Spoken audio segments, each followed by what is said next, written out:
Hello?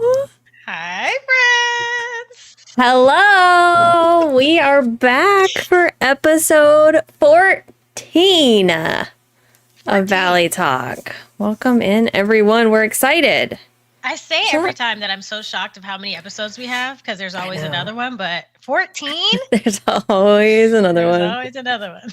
We just won't go away. Nope. We're here to stay.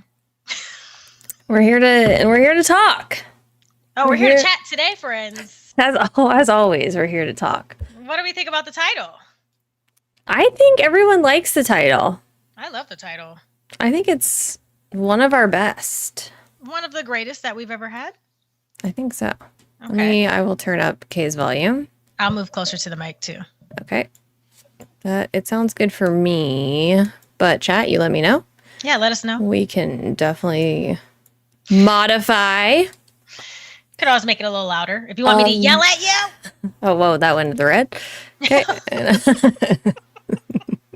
Let's not do that. Let's not do that one. Okay. All right. Correct. Okay, we have a lot of things to talk about because the last time we were here, if we recall, we were trying to talk about it before we started. Mm-hmm. I think the last time we were here, we were talking about our... Was it the one we were talking about the disappointment of the Star Path? We haven't had one since? I think our last episode was the very controversial conversation we had about the theme park Star Path that was coming to the game. So that was Daisy Duck, before Daisy Duck came out. Before Daisy Duck. Okay, so we have a lot to talk about. Because we have to talk about that and the new update. Yes, previous and the new. Out with the old and in with the new is what I always say. Wow. I mean, Mulan or move on is what I always say. That's what I always say. My new favorite slogan. Oh my gosh. I wish y'all could hear our pre-stream conversations where we were trying to figure out how we're going to start the episode. And I think we just laughed the entire time, actually. And we always think we're going to come up with something new and exciting. Mm-hmm. And then we practice it for a second. Oh my God. Immediately change our minds.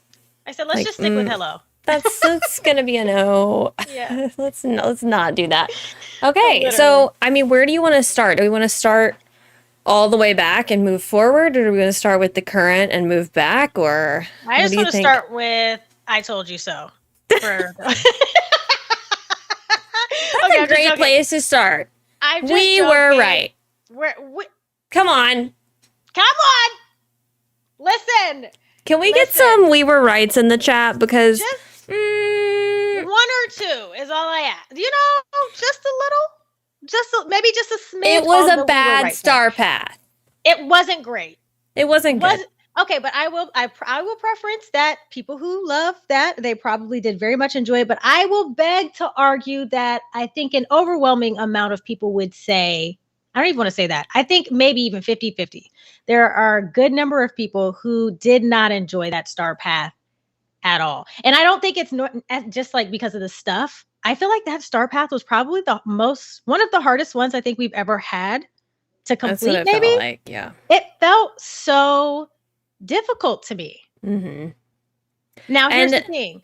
Do you think it was because we didn't enjoy the rewards? Or do you think that it was actually harder in terms of like completing the duties to get the badge points or whatever? I think it was both. I think because of the way they had it set up where you were like only getting... It was like you're only getting 5 coins at the beginning and then it switched to 10, then it switched to 20 or whatever they were doing. Yeah, it was like progressive. And maybe I'm wrong, but it felt different than what they had done before. That could just be like a revisionist history and it just felt that way because I was not excited about the rewards. But it was a combination of the way that was set up with the duties themselves being not exciting to do. Mm-mm. And like if I go and I have to catch, one of the ones I remember was the crabs. If I have to catch 5 crabs, then you give me 5 coins for it. Absolutely not. I'm not doing it. Like I could understand if they had it set up like the tasks themselves got progressively harder as you went and therefore you earned more coins as you went. Yeah. But it's not like that. It's just like any duty that they want for any amount. There's no Yeah. consistency with how it's set up. Literally find 10 shinies and get 5 points. It made no sense. That made no sense to me. I just remember doing it. I was just thinking to myself, like, it doesn't even, like, just logically to me, it didn't make sense for me to even put in the amount of time it took me to try to get these gems and the resources I had to craft, because I don't know about you guys, but I was crafting a ton of those potions, you know? Oh, yeah. Or the elixirs. And you know, using up Dreamlight, all that stuff, and it still took me forever to complete it, and it was still only 5 or 10 coins, maybe. I was just like, oh my god, this is terrible. All right. Teddy says, makes you wonder if the devs even did their own star path. And this is something that I actually brought up in my Discord recently, because it feels like they don't. Like, it feels like there's no kind of play testing going on. And this is the kind of stuff that they desperately need. And this is not just me saying this like, oh, I want to be in a creator program.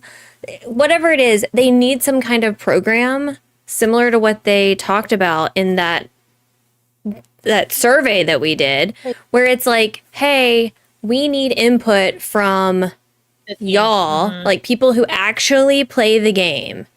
What do y'all think about this? Right. You know what I mean? Like, there needs to be like open conversation about it, whether that's in a Discord, whether they meet once a month, whatever it is. And they need to actually take the constructive criticism, because I'm going to go ahead and say it, because by the end of this, people are going to be mad at me, because that's what always happens at the end of a Valley Talk. But I want to say this. I would not have a podcast about the game if I did not like the game. Yeah. I want the game to be better. I criticize the game because I want it to be better, because I love the game. So let me much potential. Let's just go ahead and state that that me saying something that is not overwhelmingly positive does not equal me disliking the game. Yeah. We share the same sentiment there, for sure. I just want to throw that out there, because I agree. There is like some kind of disconnect there. Where just it's like, if I say anything that's not me praising everything that they do, I'm the bad guy. Yeah. But I mean, I think we can also preference by saying, I'm pretty sure it's safe to say that DDV may not be in the best spot with its community right now. I've been seeing that kind of in my own Discord and in my own live streams. So I think there's a lot of work to be done, and I'm hoping that through this, through this episode, chatting with y'all and also with us talking, that we can kind of like brainstorm some stuff. Not that our feedback actually matters. Hopefully they hear it in some type of way. But just like you said, I think that it's a no-brainer for a game like Disney Dreamlight Valley to have so many creators. I mean, there are so many amazing creators who have dedicated channels to this game, and you don't talk to any of them on any type of basis, not through email, not through DMs on Twitter, not even in Discord. So it's like, where are you getting your information from? And I feel like the disconnect that we have and some of the issues that we have in the game, and also with things like the Star Path, does come from just like information falling on deaf ears almost. Like, let the people who are playing the game test it. Why not? Right. Give us an early access. Give us something where we can go in and say, you know what I mean? Like, hey, this isn't working out. Don't really love this. Maybe you can tweak it here. Because I think we have good ideas. I think we have a good idea of what our community would like or not like. So, and we at least like know, hey, when I played this game with my cursor stuck in the middle of the screen, that's not good. You know, like, you know what I mean? Like, not like, if you want to have that as an option, like I think maybe for some people that might be good, but just add it. Give me a little toggle. Cursor locked, cursor unlocked. Easy, bam, done. You have both. Something. Because you've done both, so you have them both coded. You could easily the benefit of it being locked? Does anybody know why they changed it? Because I'm not really clear. Like, why did they freeze it? Was there an actual reason to freeze the cursor in the middle of the screen? I don't know. I don't know if people on console were struggling with just furniture mode in general, and they thought that was the solution, I don't really know. I don't understand the reasoning, but Yeah, kind of interesting. it almost makes me wonder, like, it's not that because it's really only consoles, but sometimes I wonder if they're understanding what we're complaining about when we complain about stuff, because it's like it is so hard to communicate what's going on, and a lot of times if you say anything, you're just kind of getting this automated response like, we'll send it over to our team. Okay, but are you gonna do anything? Yeah, like, like, that's great. I'm glad. And that's why I think they do need some kind of actual discussion with people yeah, on what the problem is. yeah. Or just general feedback of like, if you're gonna change something about the star path, does this sound like a good idea? You know what I mean? Like, Yeah. I don't know. I feel like it could be much better. I think it could be much more centered on the community. I just feel like we're having the main issue I'm seeing is that the changes that are happening to the game are changes that nobody's really asking for. We didn't ask you to, for example, change the speed of like when you're moving your camera around, when you're zoomed in and zoomed out. I'm confused by that one. Who was concerned about that? Don't know. I don't know. Cozy Elf says, I have an Instagram, mainly DDV. And now there's a hand stuck in the screenshot. Okay, wait. So they did add hiding the HUD in furniture mode. Does that not remove the hand when you do that? Yeah. Does console have that? I wonder. Yeah, because it's on PC for sure. Yeah. Because I thought that was a great addition. That is the kind of thing that, yes, I do want. I want the ability to hide my HUD always in every game. Yep. The hand is still there when you hide the HUD. That's crazy. But okay, hear me out really quick. How hard is it to fix that immediately? Like you get a couple hundred people who say, "Hey, red flag, the hand is stuck in the middle of the screen." How long does it genuinely take to fix that specific issue? Thank you. I don't know.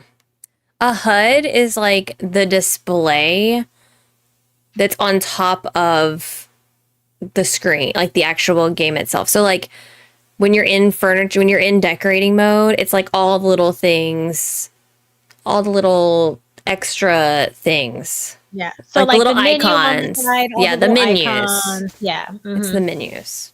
So basically all you have is the picture that you're trying to take. It's just whatever you're looking at on your screen. Yeah. Yeah.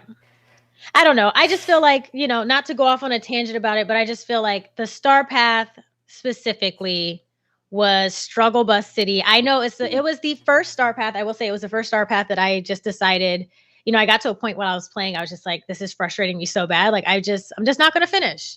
And I'm okay with that. I did lose some moonstones, but I just decided not to complete it. I didn't even bother with the crabs. I don't think. I might have tried.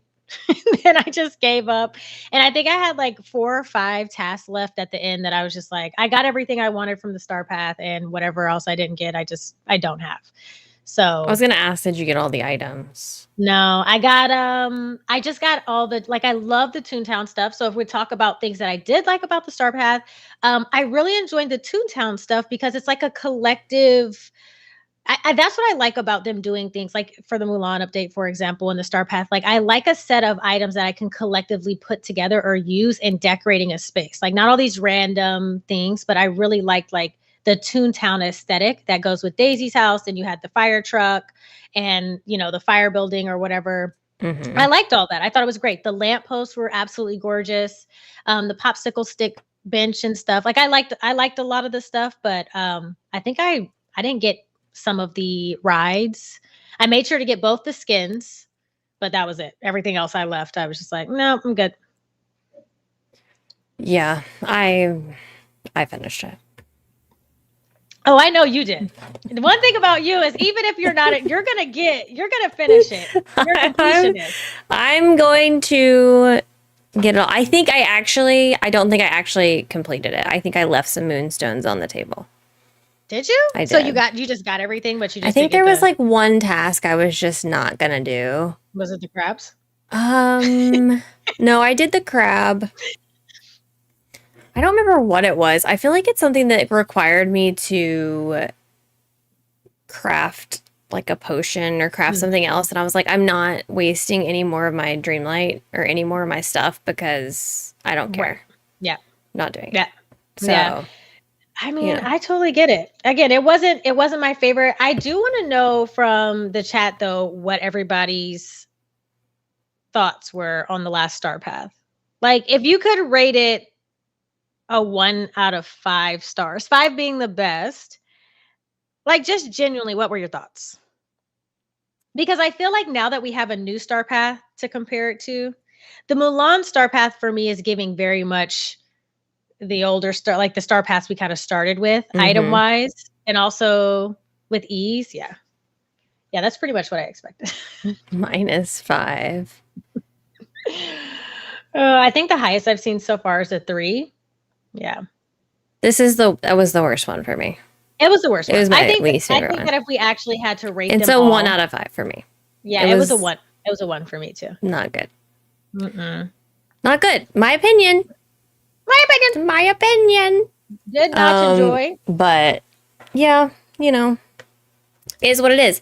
Well, okay. Speaking of Star Paths, Yep. I got a list. Oh yeah. Shout out to Kim for getting me this list so quickly because I literally just asked her for it. Yay. Okay, we're gonna go over all the Star Paths we've had. Oh, and we're just gonna like talk about them, and we're gonna try to figure out like which one was the best one. I like that in idea. our opinion. We've had 11, including the Mulan one. We've had 11 different Star Paths. So we're gonna start at the first one. 11. Which is the Pixar Fest Star Path. I wish I had like pictures of all the stuff that was in them. But I don't think I do. Leanna, thank you for the 43 months. I'm offended that you're offended. Oh, I'm not offended. And Brian, thank you for the super chat. Hello. Welcome in. Thank you, Brian. Y'all don't forget to like the stream if you haven't liked the stream. It really does help us out. And thank you all for being here tonight. I hope you guys are excited about this newest episode of Valley Talk. 14 episodes, y'all. It's crazy. Kiana, thank you for the 5 months. Thank you. Okay. Pixar Fest Star Path. So this was the one with the Incredibles outfits. We had the Incredible Squirrel. We had the Up balloons with this one. What else are like the standout items from this? We also had that little, I think we had all of the incredible stuff that I think you mentioned. We also had that, what's it called? Where you hit the candy falls up pinata. That little pinata was in there. Yeah. I think that little like garland was in there. The Incredibles. Oh, like the suit. Yeah. The rainbow banner. The rainbow thing, banner. Yep. There was some good stuff in that one. I feel like the up balloons were the highlight of that Star Path. The up balloons were definitely Cars bed. Definitely the highlight. Now, this being the first Star Path, I can tell you guys, I think I've mentioned this before, but I had no idea that what a Star Path was at the time. I was like, oh, I thought it was optional. So I didn't even complete that one. So did you get the up balloons? I got the up balloons. You did get the up balloons. Yeah, I got a couple of the things that I liked the most, but I did not get anything. I missed out on a lot of other things, I think, from that one. I can't remember how much I did, but Auntie T, thank you for the 2 months. Hello, welcome in. This one also had like the Coco stuff as well. I mean, it was just like a bunch of different stuff from different Pixar movies. Yeah. I think this was a great one for the first one. I was kind of like you. I didn't really know what I was doing or what. This was like my introduction into a battle pass. I had never really done one before. I had heard of them before. Okay. But I just had no idea what I was doing or why I was doing it. Exactly. I think I've seen them before. Like I knew what they like the battle passes like were, but I didn't realize that this is what that was. So I just didn't register for me. Yep. Yeah, I don't know if they did the best job. I mean, it's hard to know. Like I should go back on my stream. I think more than anything, it's just overwhelming. Like when you first load up a game like this and there's so many tabs and there's so many things, you just have no idea what you're looking at. And once you know all the things, it's like, oh, this is easy. But even now, sometimes clicking through, I'm like, oh my gosh, like if I were to just get the game right now and they've got like Dream Snaps and Store and a this and a that, I would be like, what the heck? Give me a second. Is this? Give me a second. Yeah. I wonder if you are starting out new, if they wait until you unlock certain things in the game to like present it. I think the star path is front and center, but Dream Snaps, does that only pop up maybe once you give Penelope? Yeah. Okay. But I think you can get her early. Yeah, you can get her whenever you want. Like there's like a few things that you have to do first, but it's pretty early. Yeah. Because I remember someone talking about it. Yeah. Caitlin says my sister just started. It's overwhelming for her. Yeah. It's a lot. Now I can't remember what the second star path was. Well, how would you rate this one? If we're gonna do a rating system should we do out of 10? Yeah, let's do I need to give myself a little more room. Yeah, let's go out of 10. Okay. I would give the first star path. The other one's still a 1 for me out of 10. So yeah, that one's but you can expect that one to be at the bottom of the list. I would say this one was maybe a 6 for me. A 6. A 6. Okay. Yeah. Okay.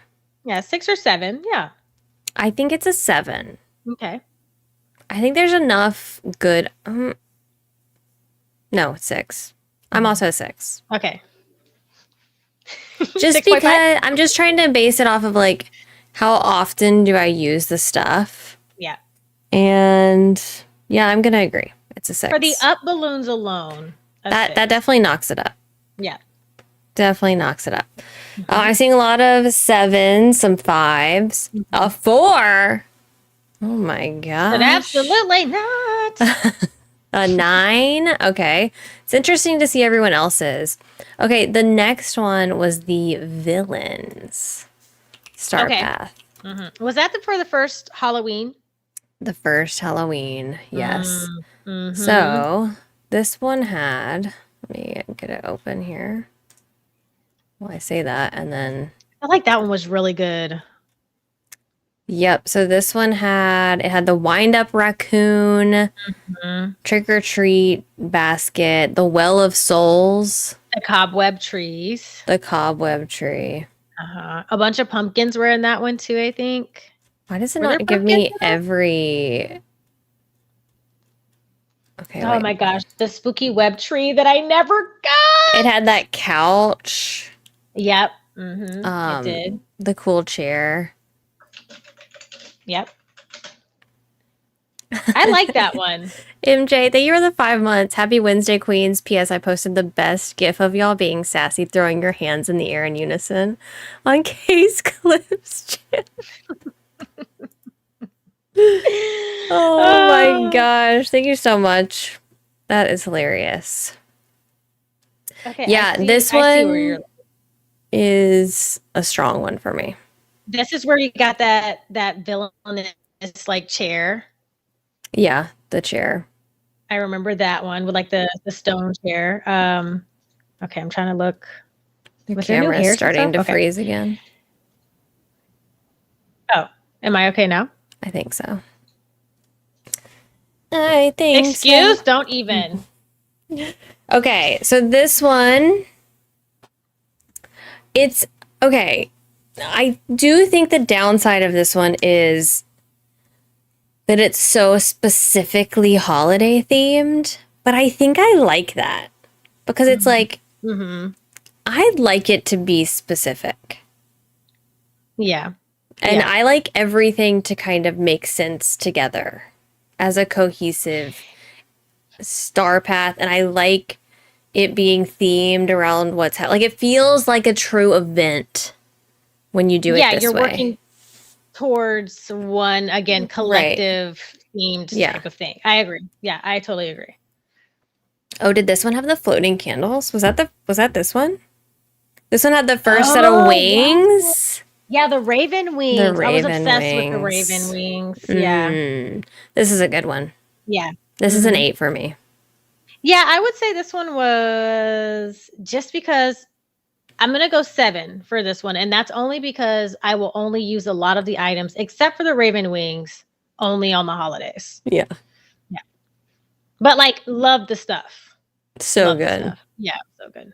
It is so good. Okay. Let us know y'all's rankings in the chat while we start to talk about the next one, which they followed the same theme. The next one was the festive Star Path.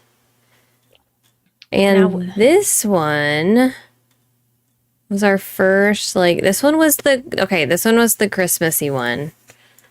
That one was good. I'm a big fan of Christmas. That one was good. This one, they had like the lamp post with the wreaths hanging off of them. They had like the hot cocoa stand. They had the cute little fox companion dressed up in the little outfit. I'm going 9 for that one. This one's really good. It goes back against what I just said because I'll probably only use a lot of that stuff during Christmas time, but I feel like that one was like really cohesive. You could make a beautiful Christmas themed area. I really like that one. I would say it's probably an 8 or a 9 for me for that one. I think it's a 9. Yeah. For me. That little fox was so cute, and the little bells like jingles and stuff. Oh. I do think there were a lot of motifs in this one, but there were 2 dream styles. We got Merlin, Santa Merlin, and Festive Mickey in this one. Oh my gosh, we got that fireplace. Yeah. And Santa Merlin has been Santa Merlin until just recently. I like just changed him back. Oh my God. Yeah. I was looking on the DDB wiki and it won't let me go past a certain thing. So I don't know what's going on. Yeah, I saw that on mine too. I don't know why. It's weird. I can just see some. I just been Googling. It's fine. We're not prepared. It's good. Yeah, that one, good one. Yep. 9 out of 10. Okay. Next up, we have, okay. I know which one this one is. Next up is the Centennial Star Path. Was this one there? Wait, okay, let me make sure I'm thinking about the right one. You are. The purple one. Oh, no. Yeah, no. Hated that one. Okay. I'm kind of cheating here because I'm definitely like ranking this one against what I already know. And this one is higher for me than my least favorite. Yeah. So I think this one's a 2 for me. Yeah. It's not good, in my opinion. Giving 2 and 3. I would say I would give it a 3. You're going to go 3? I'm shocked by that. Yeah. There were some, I think that's one of the ones where I probably used like nothing from that one. Almost nothing. Yeah. I mean, there's a Mickey and Minnie Dream style. Just the beds, just the furniture is not for me. We do have the wall art I kind of use. The rabbit, yeah, the companion is cute. That statue I've used before, but I've never put it back down in the valley. Yeah, it's not something that stays. It's definitely like a dream snap item for me. Yeah, I thought it was very underwhelming for me. Especially coming right off of the Christmas one. Yeah. It was just kind of like, hard to top that. Ugh. You really have to bring your A game to top that. Like, why did you go with it? I mean, I guess whatever was going on with Disney.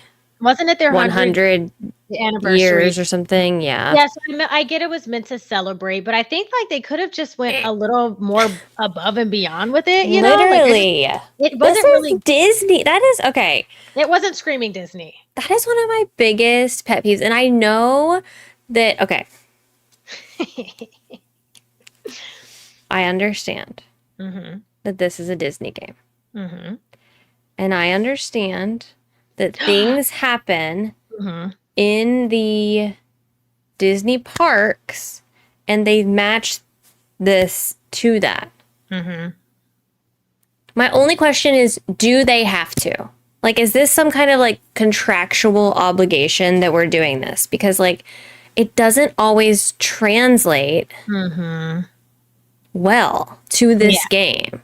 in my opinion. So like, I understand why they did it. I totally, and if they're contractually obligated, I get it. Yeah. But some of the stuff just doesn't translate. The Pixar Fest was another situation where it was happening at the parks and they did the Pixar Fest in the game, and I think it worked. Yeah. But this one just didn't work. I mean, this could have been one of the things where they're like, oh, Centennial, happy 100 years, and they send us a little item in the mail. Send me that statue in the mail. Yeah, and that could have exactly. been that. Yeah. And you remember, this was butted up right against Valentine's Day. So I think also they had two things at play. They had the Christmas Star Path that we just came off of that was like grand and so amazing. And then you had everybody obviously jumping to conclusions, but everybody was thinking, oh, this is going to be Valentine's Day themed. Think about all the pink, all of the outfits. Like, I mean, they could have went above and beyond with like a Valentine's Day themed. And I know they want to celebrate the 100 years, but again, let's celebrate that in mail and let's keep the Star Path. Right. You know, like a Valentine's Day themed Star Path would have hit. And I don't think we've really gotten anything. We got a little bit in this one recently in February of this year, but not like a full on Valentine's Day, right? Yeah.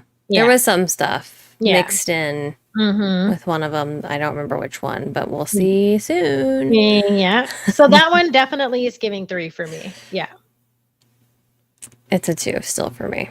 Yeah. I kind of wanted to move it up to a 3, but I think it's going to stay at a 2. That's okay. Okay, the next one. Y'all let us know in the chat what you rate the one we just talked about, the Centennial. I think some of you already have, but I want to know. The next one is Disney Parks Star Path. This was our first Parks Star Path. And I want to point that out because I know this is going to come as a shock because this one's about to get a higher rating for me. Yeah. Because it was the first one we had like this. Oh, yeah. I mean, I think it was like, I designed an entire theme park. So I'm going to have to go an 8 for this, I think. Yeah. Yeah. This one for me.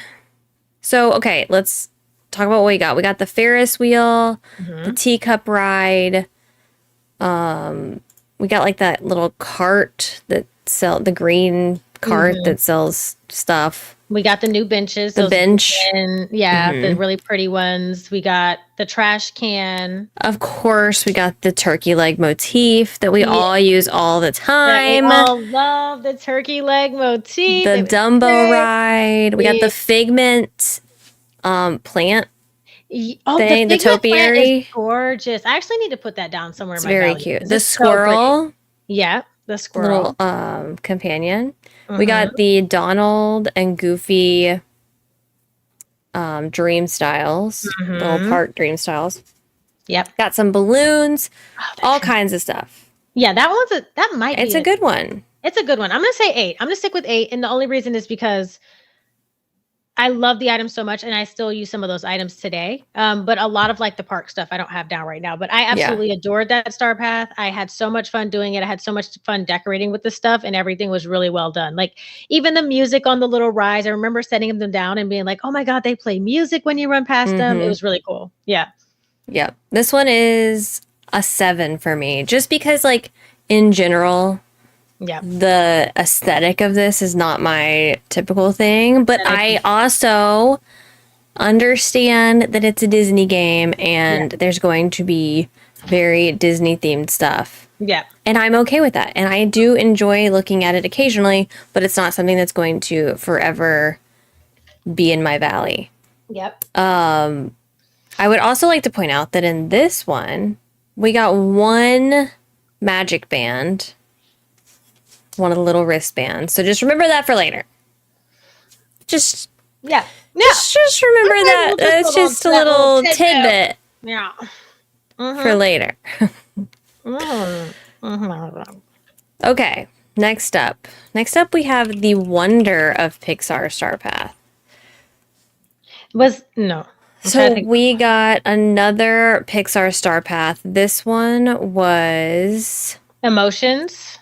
In conjunction with Elements. It was the Elemental one. The Elemental movie coming out. Yes. Yes. So we got the Elemental hair. We got the onesie, the red Mm-hmm. onesie. We got the Buzz Lightyear Dream Style. Yep, I remember that. We Uh, had the jackets. Oh, we had the statues. the little The little statues. statues. Mm-hmm. Um, The aquarium. the giant oversized aquarium that we can't put fish in. Yes. Yes, I remember that one. The Fiery Raven. Fiery Raven is gold. Fire That was a Raven good is one. very good. Yeah. Those are kind of the standouts I'm going based 5. on what I'm looking at. I'm going on 5. Mm. I love the hairs. I think that the hairs are really cool because they kind of like have movement. I don't really like the leafy one, but like the water one and the cloud one, I think was very unique and different for the game. Great for dream snaps and stuff like that. But like overall, in terms of like items and excitement, I think it was like a 5. This one's a 4 for me. Okay. I could see it going to a 5 Mm-hmm. solely for the Raven because I've used that Raven a million trillion times. Yeah, exactly. I use it in so many dream snaps. Yeah. But lots of motifs. 2, 4, 6, 8, 10, 11. Wait, no. 3, 6, 9, 12, 15, 16 motifs. 16 is an absolutely insane number. 16 motifs. I think we They're not- complained about that. I remember us saying, like, I think that's when we were starting to say, like, we're good on motifs. Like, stop. yeah. Give me a Like, break. 16 motifs is just too much. That is crazy. Is that the one that had the splat motif? No, that's in the. Okay. No, that's the no. Yeah, those motifs were not. I like this. Who made this? Shout out to you. Because this little guide, I wish I knew who created it. Is it the website? you're It using? shows like it's on Reddit. Oh, okay. Lady Erlyn, Aerlynn.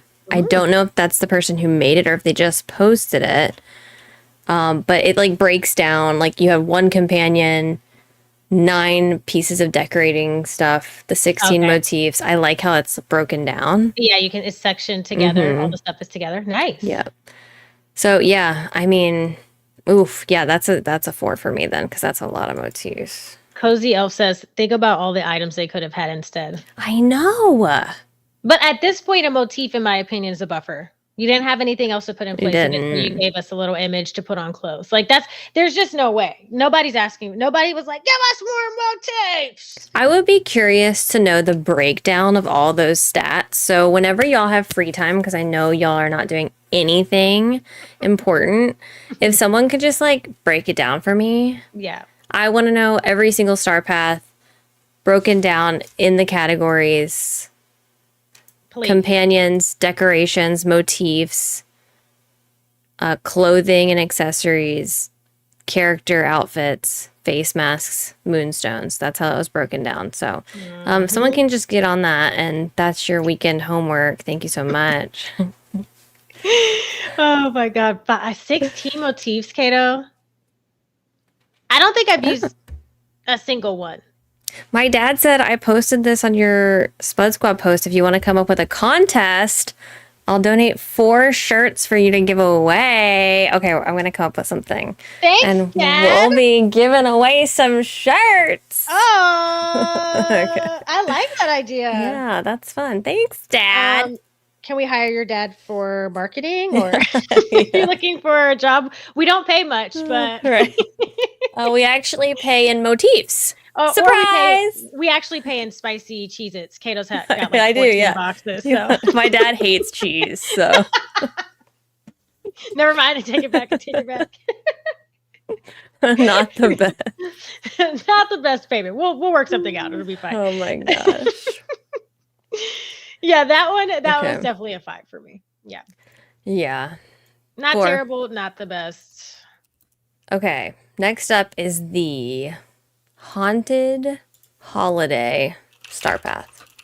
So this is our second Halloween Star Path.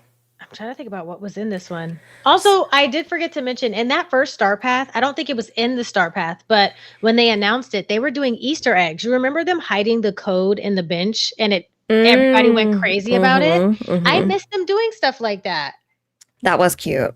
The little Easter eggs were They don't do anything like that anymore. No. I mean, when's the last time?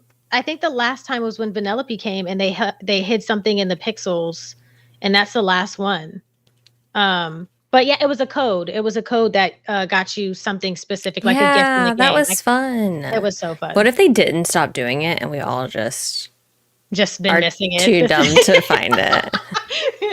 That's actually more likely. Oh my gosh. Okay, so this one had Pirate Donald. Okay. Oogie Boogie outfit, the pirate bird. This one. Yeah. It had the chest the with Hocus Pocus hair. Yes, 10. The Nightmare Before Christmas little nightmares things. Yep. Mm-hmm. Stitch. It had Stitch with the backpack. With the candy falling out. And what's the little dog? Or fox, what is it? Zero. Yeah. Zero and Zero's dog. Was Zero in that one? Wait, I think so, right? Oh, it was yeah. The shop. fox. It might have been Premium Shop. No, that was Premium Shop. That was Premium Shop. Okay, never mind. Sorry. Ignore that. Oh, but it had like the little potion things. Mm-hmm. Oh, that was like one of the best clutter items that we got. It was like perfect. It also had the archway, like the spooky arch, kind of. Shout out to Steph, Spooky Arches. Yep. And the it had the piano thing, the organ, not piano. Yeah, with the skulls coming out. This one's good. It had the little thing that spits the well. Yes, I remember Jade Miss Gaming made that Dream Snap. You remember with the things coming out. The picture? Oh gosh, it was so good. Yep. Mm-hmm. That was good. I'm gonna give that one a 9.5. This one's a 9 for me. Yep. Yeah. It's up there. Yeah. That was still a lot of motifs. Like yeah. I don't understand the motifs. They gave us I don't even know how they worked motifs in with that one because they gave us a lot of stuff, I feel like, with that one. Like a lot of stuff. They did. Mm-hmm. The Stitch with the candy falling out of the backpack. That's the best dream style. Stitch has been in that outfit. I literally just changed him that outfit for the Dream Snap. Yep. To the beach one. Uh-huh. Mm-hmm. Yep. That's a 9 for me. I saw a lot of high rankings, and then Day comes in with the 5. Day comes in with the 5, feeling 5s on that one. 5. But I can see it if you're not a fan of like the dark spooky. If you don't like spooky, yep. Yeah, for sure. Okay, next up. Wait, before you move on to the next one, do you think they're going to go with the same theme of Star Paths every year? Like around Halloween time, it's going to be spooky themed? Okay. Yeah. That's it. Only because now I've convinced myself that it is 100% whatever's going on at the park always. Because now it's like, I mean, obviously, I don't think the Mulan one is. Don't they have some stuff from the new movie in there or no? I can't remember. I can't remember. But like they do a big event for Halloween every year. And they do a big thing for the holidays every year. I also don't think the community would let them get away with not doing something festive for the holidays. Like imagine them just not going anything spooky themed for a Star Path around that time. But I also feel like they could just do something different. Like have the Star Path be something else relevant to whatever's coming out, and then have an event, a separate event for. I think my concern is just like 10 years from now, 10 Halloween themed Star Path. Like how many pumpkins and spooky bat stuff? I mean, I guess you could give us as much as you want, but maybe they theme them. Oh, okay. So like Amanda was saying, more Hocus Pocus stuff. So maybe theming one around witches, one around another villain or something like that. That could be cool. They could at least do, I mean, especially Halloween. There's a lot of different options. The holidays too. Like if you have one that's pumpkin themed, then you have one that's spider themed, and then you have one that's ghost themed, and then you have one that's witch themed. You know what I mean? Like there's so many different things. That's what I always wanted Animal Crossing to do. Is like, do not give me the same rewards every year. Yeah. You should at least have 4 different Switch it up. awards for 4 different years. And then after that, like if we repeat, great. But obviously they're not going to repeat a full star path, but I do think they could come up with enough ideas. But the same thing for the holidays. Like, as we can see with this one, it was a totally different vibe from the last one. And I think I talked about this one. We were doing a holiday themed dream snap. And I know a lot of people didn't have the previous year's Christmas stuff. Yeah. And they wanted that style, not the current style. So I think next year they'll go back to the more traditional and kind of like alternate the styles. Or they're going to put it in the premium shop. Or they'll put it in the premium shop. Yeah. I can definitely see the cobweb tree is definitely going to go in the premium shop. Yep. And that the Christmas stuff and the fireplace definitely going to go in the premium shop. For sure. No doubt about it. So we already saw they did a play on the Christmas like windows. They already put those in the premium shop. So yeah, we'll see it come back around. For sure. Okay. Okay, so Royal Winter we got the Belle and Ariel dream styles, which were really good. Was this the horns, the headgear, and the dress? Yes. Yes.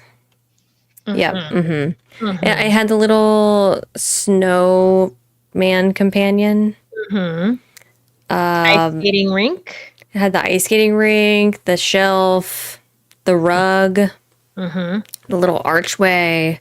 It was very like icy blue themed for this one. I would say this one for me is it's an 8 for me. I was gonna say 8 or a 9 because that dress, absolutely amazing. I love the Cinderella dress, so it had that same pose, and it's like the perfect Christmassy furry gown. Absolutely love that one. The boots. Iconic boots with the fur. I love the horns. I just remember being very the horns. Excited. Yeah, the horns, the ice skating rink. I wish there was more that we could do with the ice skating rink, but it's still a really cool addition. Like walk on it. Like at least walk on it. You know what they could have done? They could have given us ice skates that glide. Was like a glider. Yeah. I'm just saying. Hence just why hire us already. Creator Discord. But yeah, I think that one was definitely. I'm gonna go 8. Yeah, you're going 8. Well. Okay. Yeah. 8 well. This one, I really liked it. I liked that as someone who played the previous Star Path. I was very excited that they went a different direction with this one. 14 motifs in that one. Oof. Yeah, you're right though, because I remember we were getting to the point where we're just like, no more motifs, please. Like you were starting to say, let's see some new poses or emotions with the poses. Yeah, we were getting fed up with the motifs. Yeah, it's too much. It's too much. Yeah.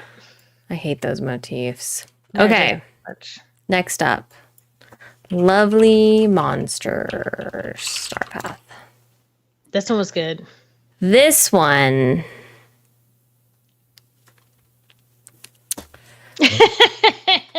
this one. They did it with this one. They did their thing with this one. This one's a 10. Immediate. Okay. We're going to talk about it. I'm trying to think. I'm already imagining things. We got the pink heart top and the cardigan. Yep. The hair, the buns. Yep. We got the floating lanterns. Oh, yeah. The Mike and Sully dream style. We got the arch with the vines and the roses. Yep. We got the little swan thing. Yeah. And that's enough. That's enough for me. Wasn't there the little table with the spaghetti and meatballs on it? The table. Yeah. 9.5 maybe. I'm gonna go 9. You're going 9? Yeah, not even a 10. There was a fountain in there. There was a bathtub. Some kind of like. Gosh, there was so much. There was the monster. Oh my gosh, the hair, the snake hair, and the snakes actually move. Yeah, that one was good. That's That a was good hair. They had that cute, like, black outfit, the monsters outfit. Mm-hmm. I think that skirt was in there too. Yeah, I was gonna say we got a couple of different clothing items. There was like that patchwork outfit. Yeah, the pants and the top. Yeah.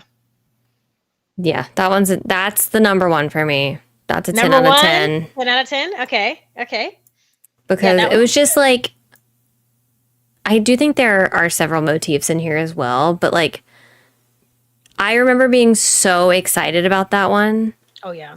I was so excited to do stuff and to unlock like the outfit and the hair. And I loved that they incorporated, like, this was with the Monsters update. So they did Monsters, but they also included the Valentine's Day stuff, which we were like Loved desperate for. But I do think this was the update that we assume that they pushed back because it actually happened after Valentine's Day, Yeah. like a week after Valentine's Day or Yes. something. And we That were was- like, Why did we do that? only Yeah, I remember 6 that. motifs in that one. So maybe that's why it felt Well, yeah, because we got a ton of so stuff. good. Yeah. I would definitely say that one's a strong 9, Yeah. if not a 9.5. Why couldn't they give Boo's door without the technical stuff? That don't even give me. Okay. And that, yeah, I was so frustrated with the whole door thing. Don't even. Yeah, that, listen, I'm you not might gonna, knock it down I'm not to an gonna poo poo 8.5. on the star path because of it. But don't Forget get me that. started on Why that didn't door you just tweet. give us a whole bunch of basic doors in a star path? I've never wanted a basic door more than when I wanted it in a star path. I just wanted a brown, a white. All right, 8 point. I'm going 8 point. I'm going 8.7 now because they didn't give us the doors. I'm fed up. Yeah, Boo's door without the stuff around it would have been really good. Yeah, Without like the okay. Does anybody have that in their valleys? what? The boost, or was it a picture or was it actual? No, door? no, no, no. You remember how Boo's door, it's like that white door with the flowers on it? Yeah. But it has like the little, The stuff around the it. Okay. contraption, like the metal thing that they hook the doors into in Like the movie. Yeah. Okay. Yeah, no. It's a no for me. Don't love it. Don't love it. Okay. After that one. A Day at Disney Star Path. Okay, A Day at Disney Star Path is the next one. And I think this also, we were coming off of my favorite one, the number one, the ultimate Star Path in my eyes. And then we come here. And then we have, oh, my friend made another one of these graphics. I love that. Oh my gosh. Okay. Ugh.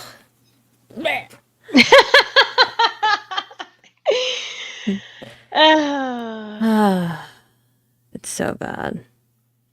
It's so bad. Okay, they had the spinning camels. I did like that. The Inside Out ride. They had the like the pretzel thing, which was cute. Gosh. The ride, I do not like the way these rides look, I think is a lot of the problem. The magic carpet ride, was that one in there? Or wait, was that one in there? I think, Or was that a I Star can't remember if it Path? was the, Star Path or premium shop. was that No, a they premium? only had like 3 rides, remember? That was another Yes. thing about this Star Path that made me so upset because there was like no rides in the Star Path. They were mainly in the premium shop. Yeah, which ones were in the Star Path? It was the aliens one, the UFO. You had that one that had the long pole. I think that was the Aladdin one. Yeah, the carpet ride I think was in Okay. there. And then the Slinky Dog one wasn't even in there. Yeah, The Slinky that Dog was one was a premium shop. yeah. That's bad. Yeah, I don't know why this one I'm having a really hard time. I thought that I found a little list of it, but it was for the old one. I'm having a hard time finding. Everyone hates this one. There's literally no stuff on here about it. Okay, here is why. Okay, and this is the one we had a plain blue chair and a plain red chair and 3 different wristbands as items. Don't even get me started on the wristbands. I've tried to erase those wristbands from my memory. I'd like to think that they don't actually exist. I was so mad. I would rather have a motif than those wristbands. Absolutely. Because they just made me mad at that point. Why are they exactly the same and just in 16,000 different colors? Okay, I finally found. Okay, we got the popcorn squirrel. Oh, we got that. That's probably my least favorite companion of all the Star Paths. We got the random fence. Like the little connects, Tinker Toy fence or whatever it is.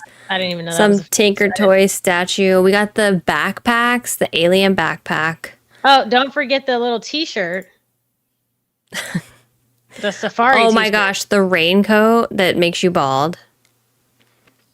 It's stressing me out just thinking about it, actually.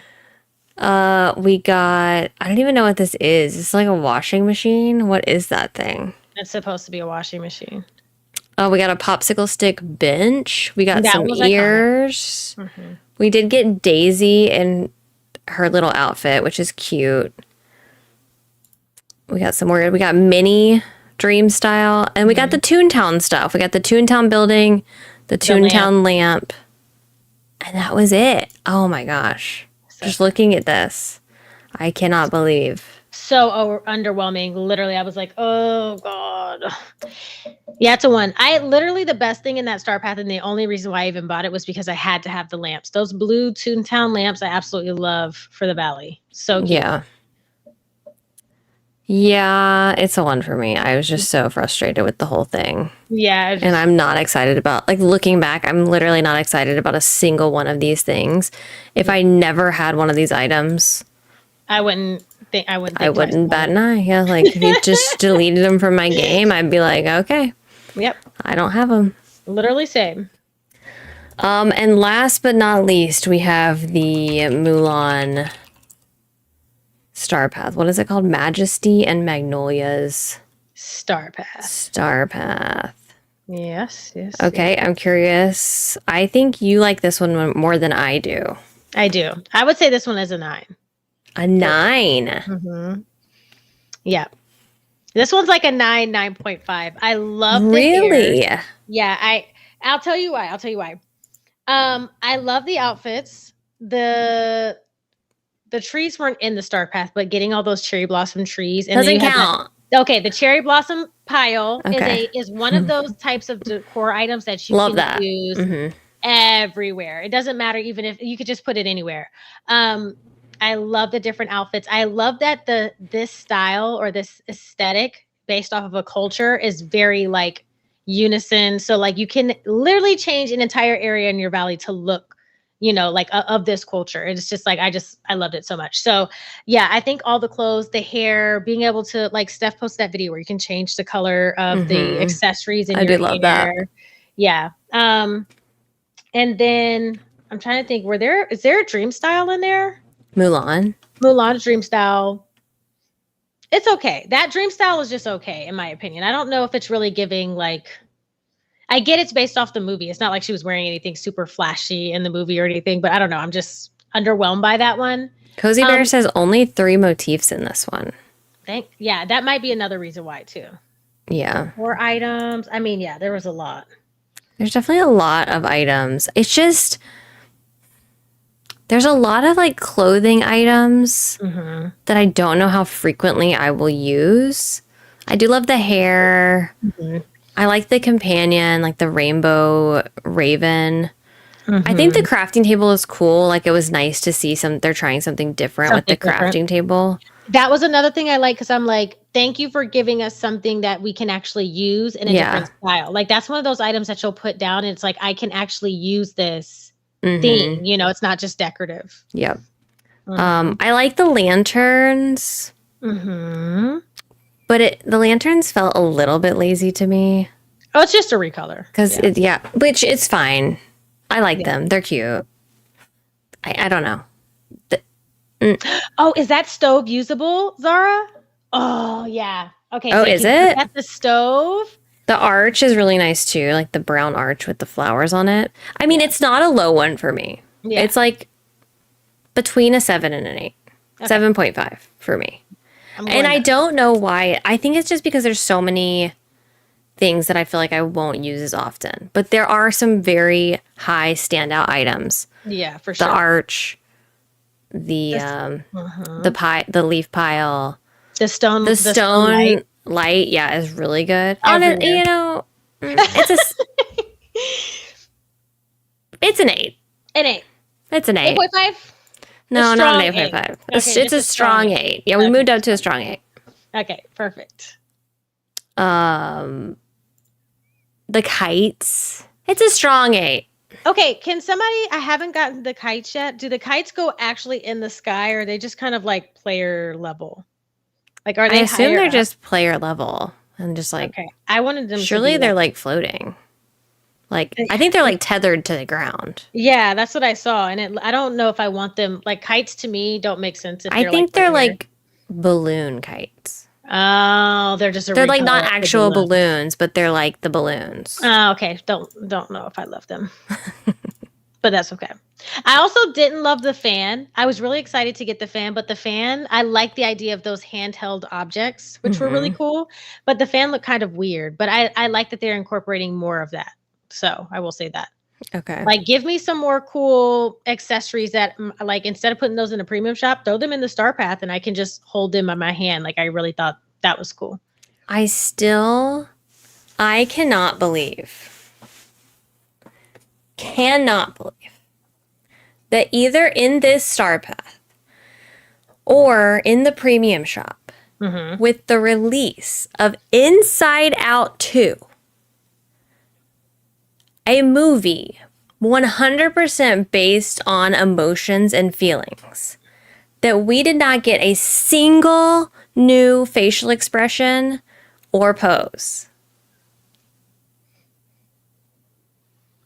What are y'all doing? It's giving missed opportunity. It's okay for my character to look sad. It's okay. Like, give me sadness. Give me anxiety. Give me something else. Babe, I Please. cannot keep using these same pictures, these same emotions in the pictures. You got to give me something else to work with. The memory event could have been emotions, not these goofy looking companions. I don't think they're hearing us on that one though. It's so weird to me. I can't remember if I was on a stream or if I was just talking to y'all or what, but it's even weirder. Maybe I was talking to Kim. It's even weirder that, do you remember when we first started, we only had like a couple of them and they did an update where we got a few more. Like we got that one and that. Yeah. You know, whatever. So it was like they intended to continue doing it, and I don't understand why they stopped. They could just do one every update. I don't get it. I don't get it. And Adam in the Star Pack, what better time? Listen, when you added Dream Snaps, you should have known that you were going to have to continually enhance camera mode, and the fact that with not even if we're taking into account the emotion Star Path, the simple fact that you're not taking the opportunity to give us anything else, no different poses, unless you're posing with a companion, which I love, but no poses outside of that, no other emotions. Like, it just seems like so still. Like, there's only so many times we can use those same, literally, we're trying to angle our characters at different sides to try to get something unique or different out of these photos. And it's just like, give me something. How hard is it to give us a sad face? Yeah. I don't know. Yeah. Honestly, they can just delete the one that's like, literally just delete it. Get rid of that one and let's throw in something else. That should have been a companion pose. I don't know with what companion, but something. I hate that one so much. I'm not gonna lie. I love the cappies, but I'm just like, really? I need something. Animal Crossing is one of the best games for it. all of the different emotes that you can do Oh, in Animal yeah. Crossing. And they could even add them as like friendship rewards that Yeah. you get emotes that like match your character's expression. Like Donald, you would get like one of you kind of like throwing a tantrum or whatever it is. Yeah. Yeah, it's a struggle, man. I'm just like,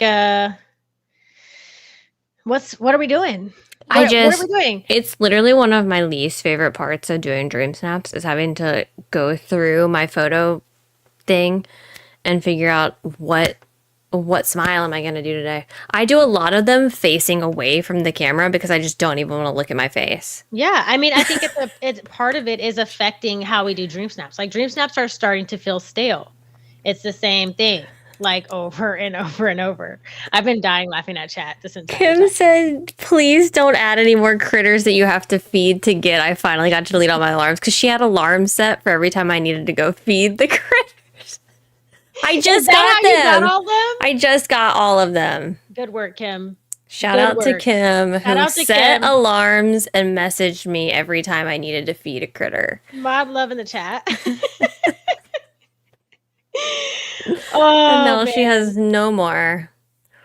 Yeah, I don't know. I feel like it's a no-brainer, but maybe it's not. I don't know. Maybe it's hard to add these poses. But I just feel like it's so simple to like do one pose based on the theme of the Star Path, or even if you put them in the premium shop. Like imagine if they gave us a pose where we could pose with the fan and like put it over our face. Oh, so cute. You know what I mean? Like I know that takes a little bit more work, but that adds so much value, I feel, to multiple different aspects of the game. And you can just do them one by one. The cat pose, absolutely love. Figment's pose. There's like Figment? 3 poses. Figaro? I keep calling the cat Figment. It's Figment is the cat's name. Okay, if you're over on my channel, that's what we call the cat. It's Figment.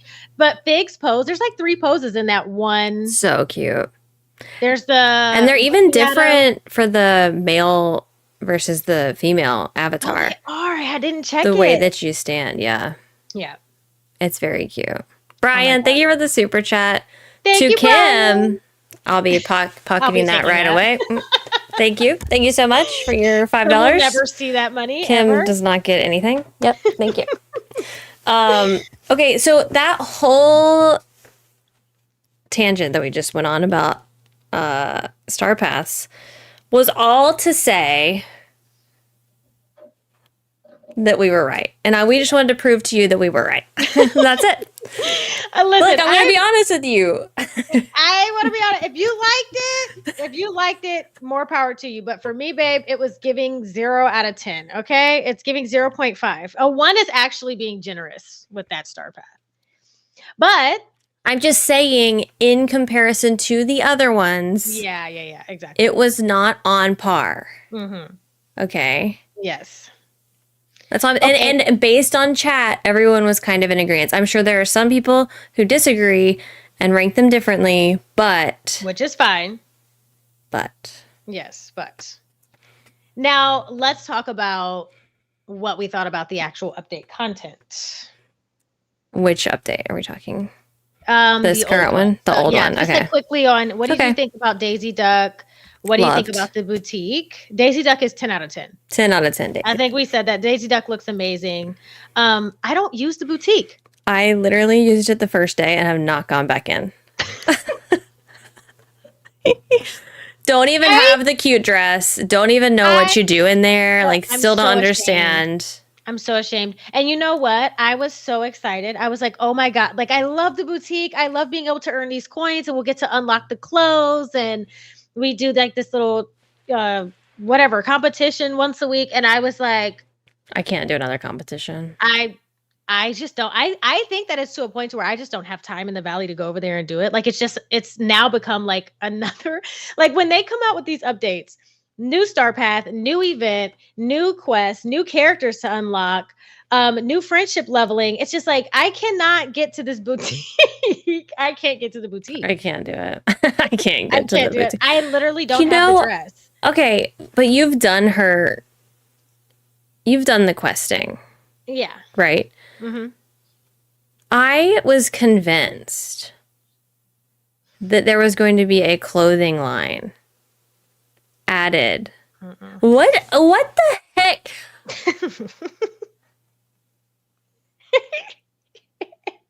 I had never been so excited to quest in this game as I was that day. Update day, we were doing the quests, and there was this whole thing about how Minnie that had or Daisy? One of them had a freaking clothing line. Hello? Kay? Are you gone? Oh my gosh. Hear me? Hello? Hello? Everything just disconnected. Mine too. What? My screen saying reconnecting. Is my internet bad or something today? What is going on? I think mine completely dropped and OBS dropped and everything dropped. Oh, I think it was just all of it. Oh my God. Welcome back. Okay, we're back. How do you feel? Okay. Okay. I was convinced that alien beings that we were getting a freaking clothing line. That we got the one outfit. When I had to put that pink shirt on for the second time, I said, "Oh, okay, all right, y'all got me." And I was like, "This is so cool! Like, we're gonna have stuff new, and like, this is how they're gonna introduce new clothing." Yeah. Oh, I remember when you popped into stream after your stream. I think you rated mine or something on update day, and you were like, "Hey, wait until you see." So excited and convinced. Yeah. No. Why would you write this whole storyline about this fake clothing line? Oh yeah.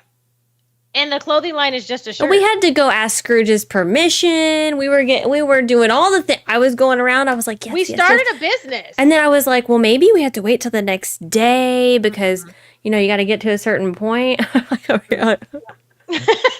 of us. We're talking so much, our lips are getting dry. Chapstick break.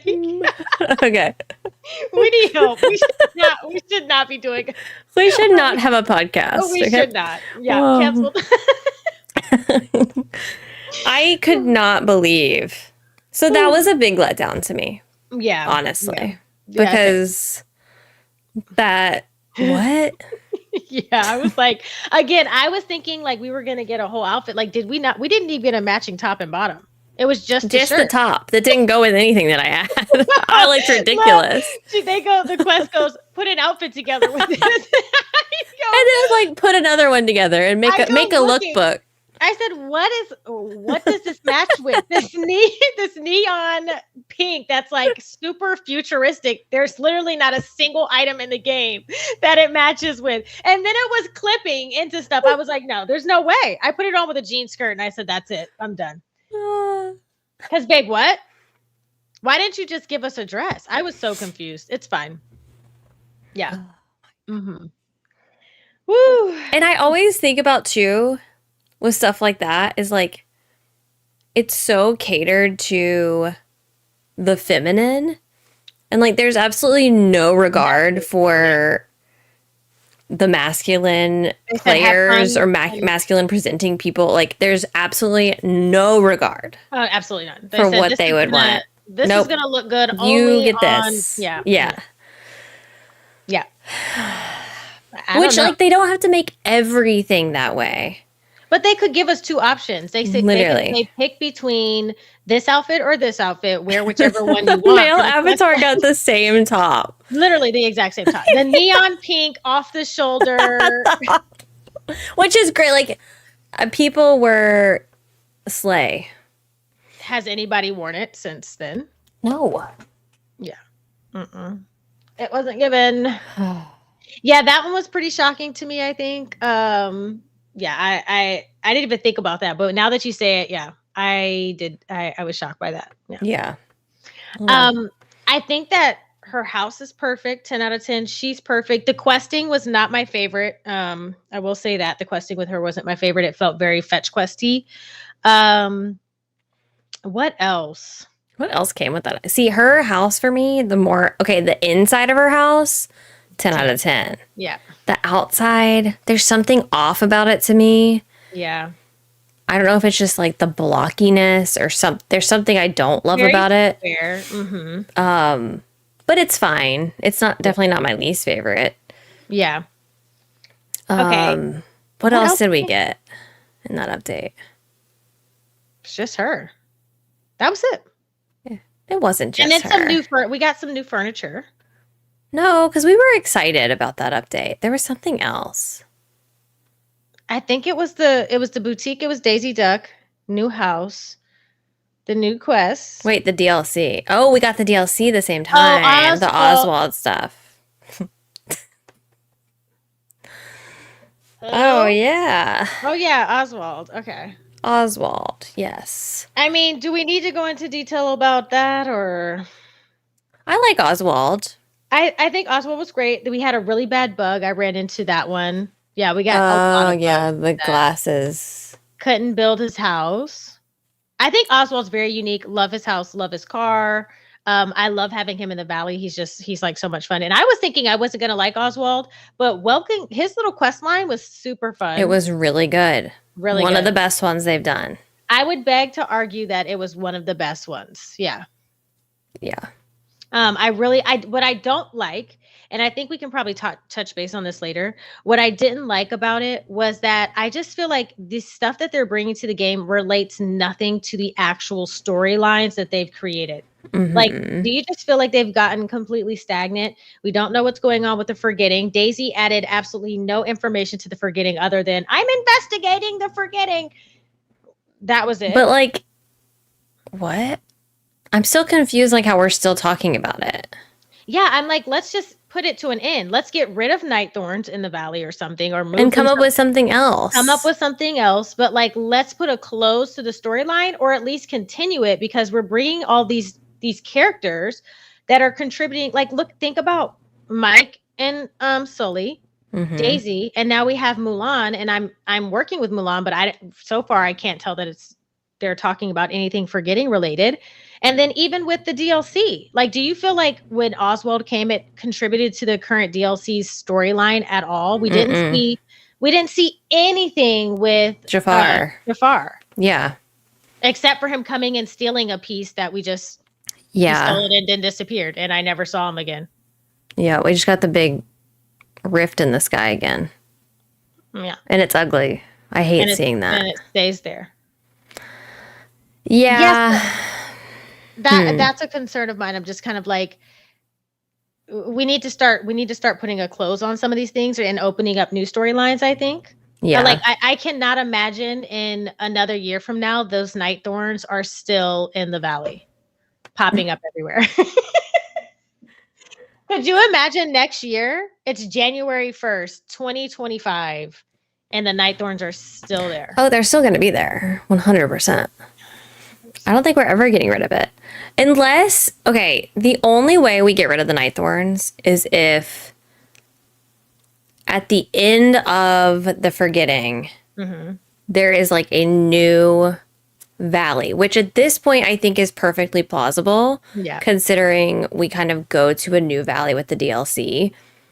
Unless there's like a new valley. And I would like for it to, once you complete the main storyline of this valley, your entire place changes and all of the night thorns go away. Like it all changes around it, and it's all like vibrant and and it just like all clears away.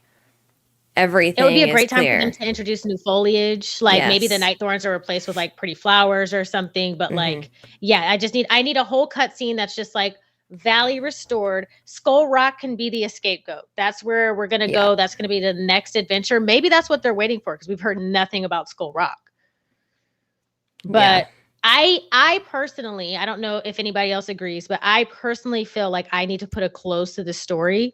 I need it to either continue, or I need to put a close on it, because right now I just feel like we're floating, and I'm losing that sense of purpose. Like when we started DDV, it was like, get to the bottom of the night thorns. Right. Then we found the forgetting, and she's just there. Yeah. What's she doing in the valley? La, la, la, la. That's it. She just hums and talks about her poetry, and I don't know. So I don't know. But other than that, I mean, I think that the content, like Star Path aside, overall, the content coming with the free content updates, I think are good. I think they've been pretty decent. Like if you had to collectively give from Daisy to now, the free content updates, if you had to give them a collective rating, what do you think out of 10? Am I taking into account? No bugs, no. Okay, so no bugs. We're just No talking bugs. content. Just talking in the terms of like the content that they bring. I think it's good. Like a 7. I'm thinking 7 too. Yeah. That's if it was bug free. Yeah. They look good. Yeah. They have quests. I think they could do better with the quest, which is why mine's around like a 7-ish. But other than that, like the realms look good, I think. Bringing them to the valley, their houses, yeah, all that stuff. I'm thinking 7. There's normally like something unexpected that they add each time, which I'm always happy with. It's never really like what I want it to be. Yeah. Like the bundle this time was like a shock. Like, oh, okay. Yeah. Mm-hmm. I just thought for sure it was going to be poses and faces this time. And then it wasn't. Inzi, thank you for the 7 months. I feel like an Inside Out DLC might make a lot of sense following the Forgotten storyline. I haven't seen the new Inside Out. I don't know. I don't know what they would make it. I feel like it needs to be like not themed around I guess the DLC is kind of themed around characters. Maybe. I mean, I could see it. I don't care what they do. I think it'll be like Peter Pan or something because I feel like they've made multiple references.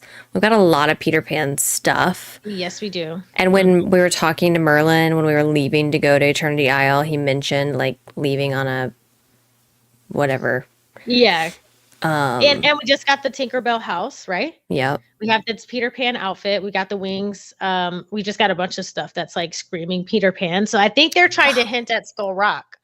With last update, we got like the refresh of the premium shop and everything. So how do you feel about how all of that looks? And I love I absolutely love what they did with the premium shop. Same. Love it. I think that it looks way more sophisticated. I love that we have multiple pages now, making it easier for things to cycle through more often, so people don't have to worry too much about how long is it going to take for us to see X, Y, and Z come back around. So I think it looks amazing. I would give that a 10 out of 10. I agree. Love the shop. I was freaking out when I logged on and I saw that because I was not, again, like with the things that are not expected, that's the kind of stuff it needs. I think they need to do the same kind of overhaul with the other menus. All of them. And change them all. And make everything just more sophisticated. Modern. More modern. Fix it.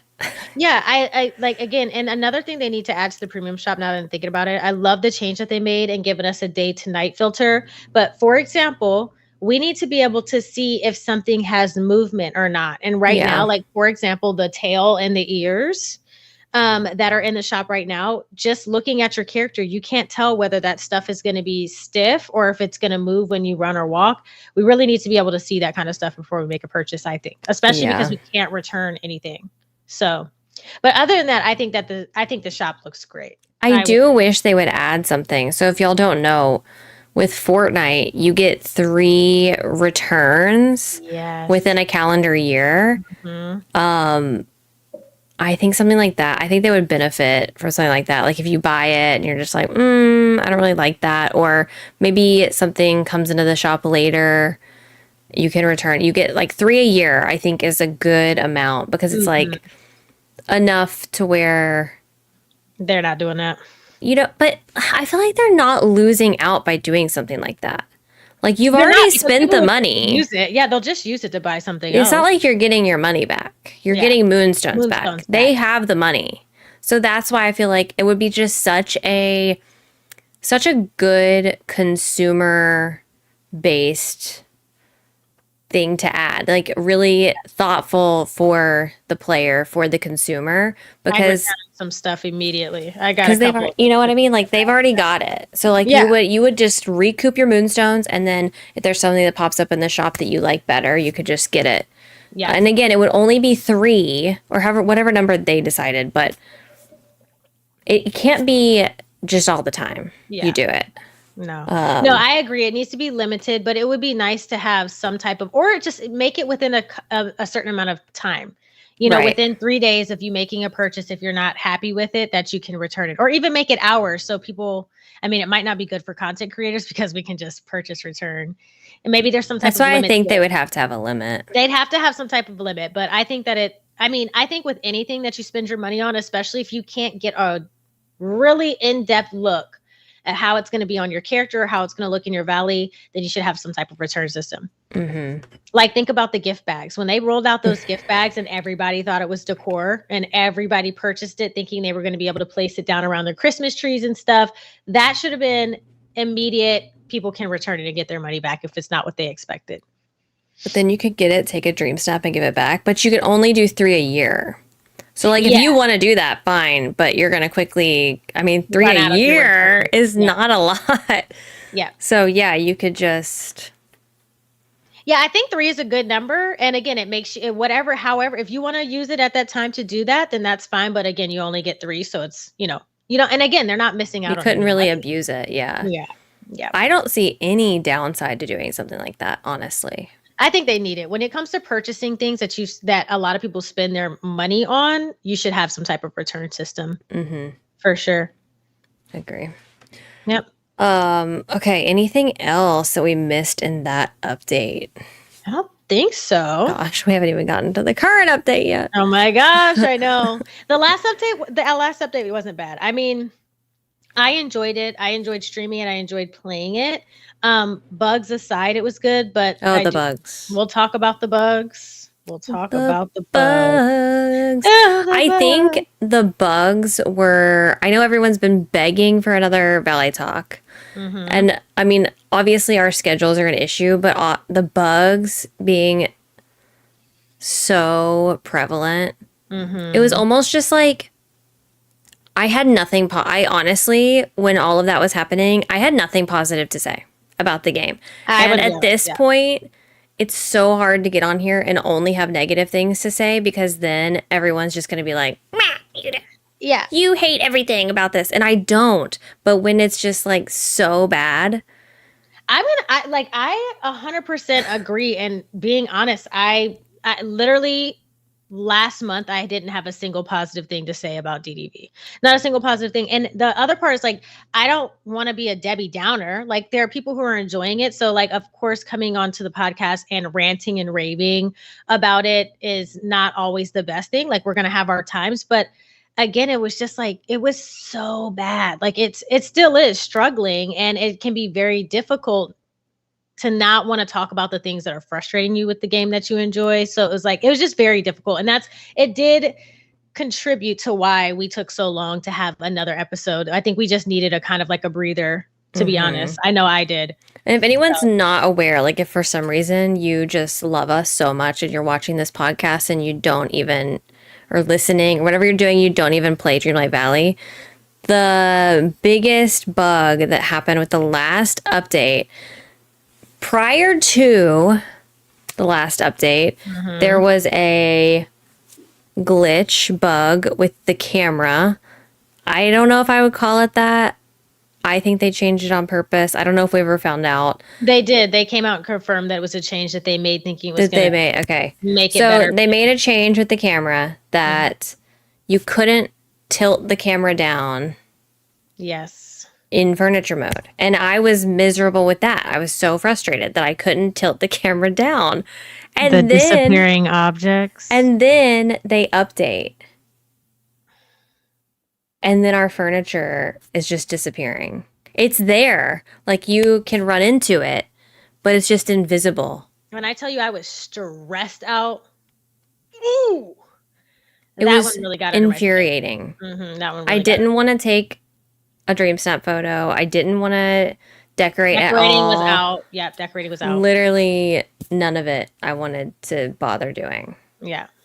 It was rough. Yeah. Bushes, items. We'll talk about it, but like, is it much better now? I don't know if I've dealt with any disappearing Not disappearing, but in terms of like how buggy the game is, do you think it's like slightly better, not Mm, much better? What do you think?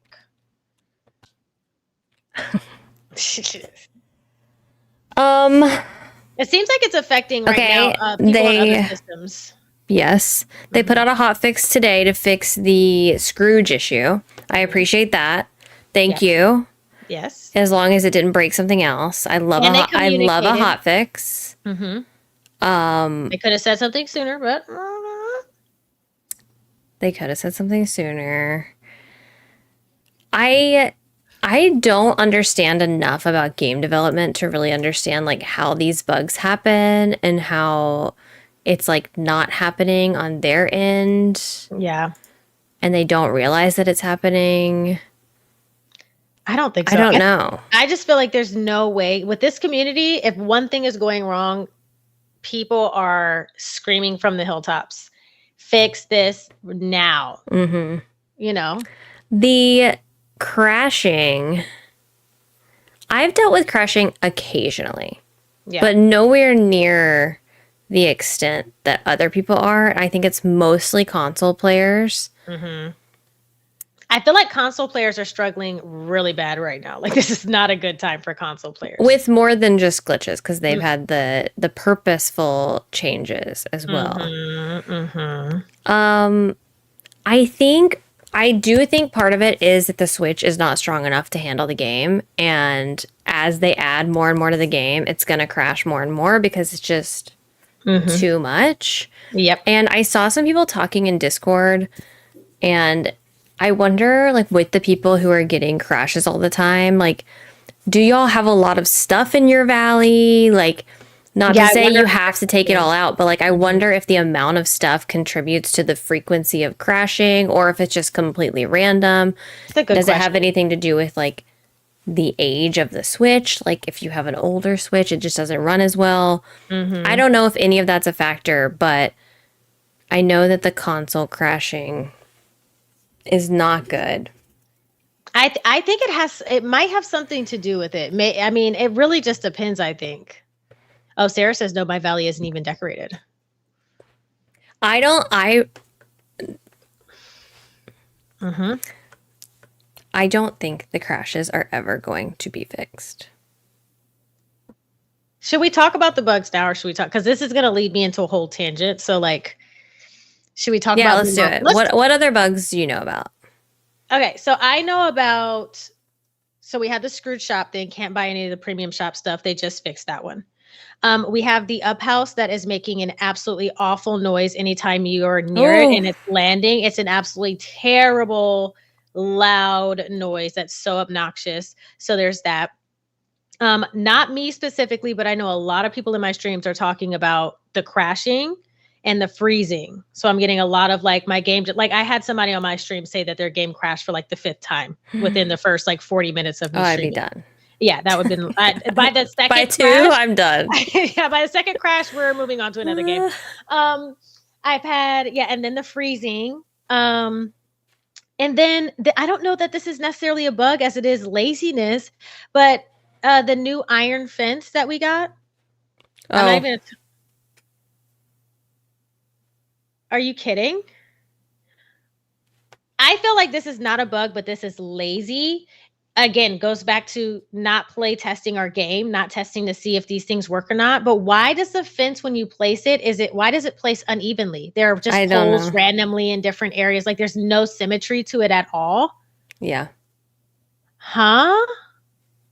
Like how hard and that's the stuff that really gets me because small details are very important, especially in a game like this, especially when you're decorating. How hard is it to make sure that that is correct? But how they would never place the fence? You just never placed it down and dragged it to see how I just Don't even I get don't me get it. started on that wrought iron, by the way. Yeah. What is it? It's like you get one You get per. one. I got two the other day, and I made the mistake because I was streaming and I was excited. I saw all this cool stuff, and the freaking rat gives me wrought iron. Not the freaking rat. He gives me some iron, and I go and I'm like, ooh, I'm going to go craft this amazing fence. I'm going to go craft several of them so I could like see what it looks like. And then I wanted to see what the little like stone things looked like. Mm-hmm. So I got a couple of those so I could just see what a path would look like with them. I didn't do the other stuff because I didn't have enough. I just did what I could. Well, now I can't finish the quest because I'm getting 1 iron a day for Ubering around my valley, 700 meals to all the people. And it's literally, I think it's 5 iron per chair, 15 per table. And you get one. And you get 1 or 2 for meals. Like you have to cook and deliver meals. Yes. Multiple. Mystery said they got 3 for making 22 pies. No. That would push me. I'd be in a treasure valley. It's stuff like that that's just so off base and out of touch with your game that just makes me frustrated. Okay, DDV it's okay. We've got enough of a grind. We don't Literally, need any more grind in DDV. It's totally fine. Like literally, don't. If you're thinking maybe we should make this a little more grindy, don't. Just err on the side of let's not do that. Let's actually not. Like if I was in the meeting room and they were like, you know what? I am thinking about making this super grindy. We're going to go 400 meals. You get 2 pieces of wrought iron. It's going to take them days to make an entire set. It's going to be great. I would say absolutely not. You're fired. Because for what? Why? What is the purpose? Like, because guess what? You know what I'm going to do? I'm not going to make it. Literally can't do it. I'm not making it. Until you put this stuff up at Kristoff's stall, that's it for me. Yeah. I'll see it when I see it.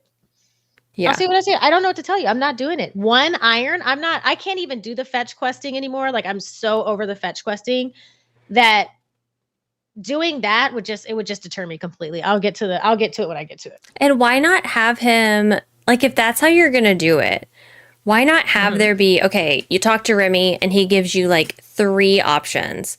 Like you can do the easy, medium, or hard delivery for the day. And you get rewarded accordingly. You get 2. You have options. Yeah. 2, 5, and 10, or 2, 10, and 20, or 5, 10, and 20, whatever it is. But Kato, even with that, why not just put it in rotation at Kristoff's? I don't.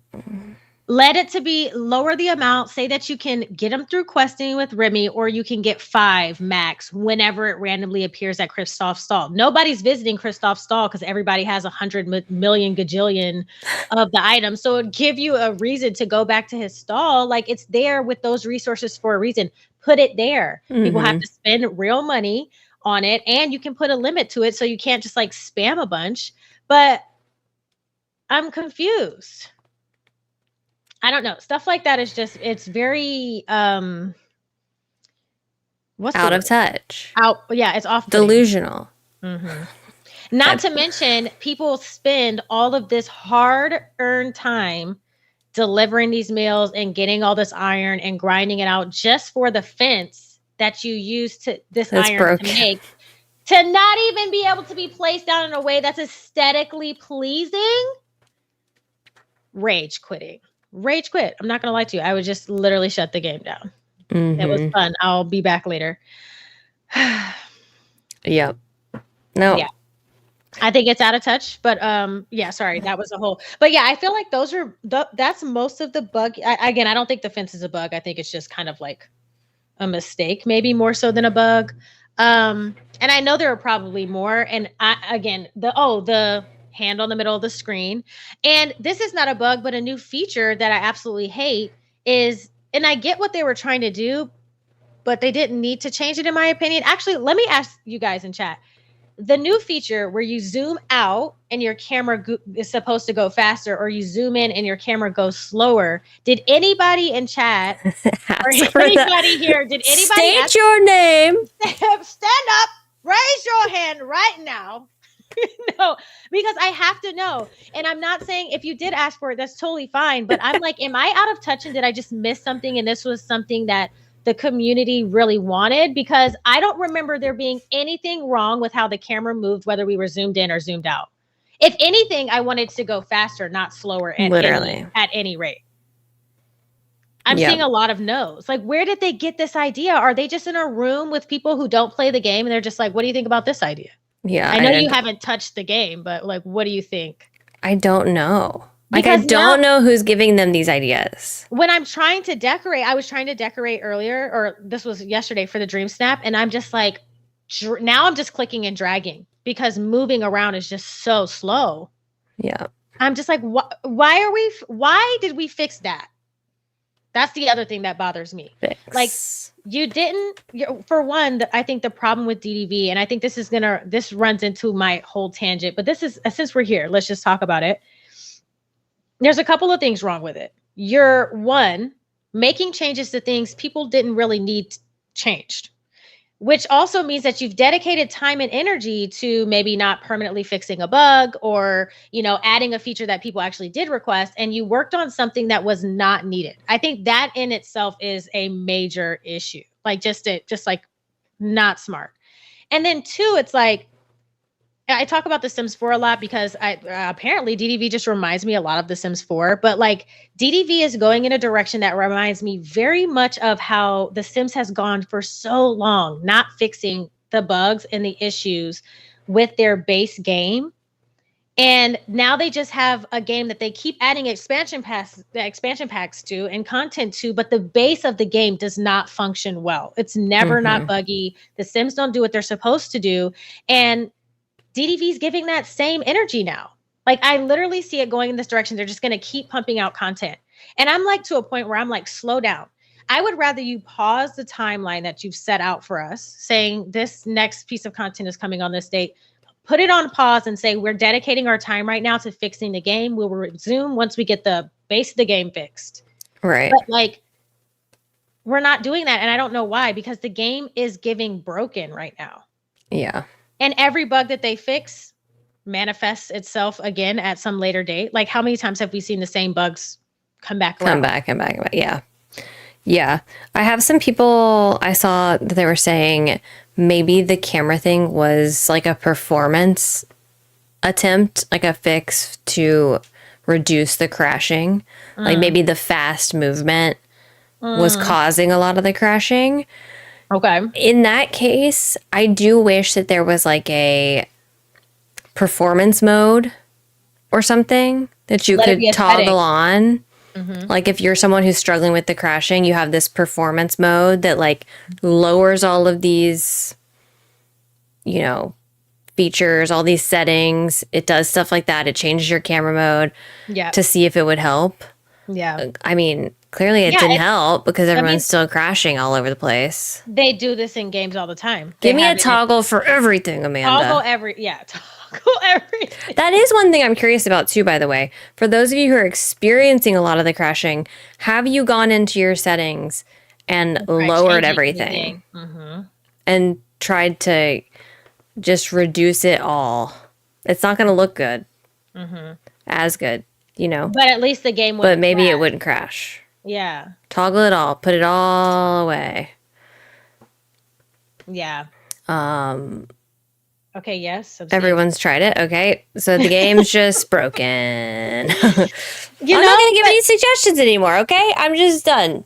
I think what makes me the most sad is seeing like a lot of the light die out in the community. I don't know if you've been noticing the same, Kato, but like, again, in my Discord and in my streams, I'm seeing a lot of,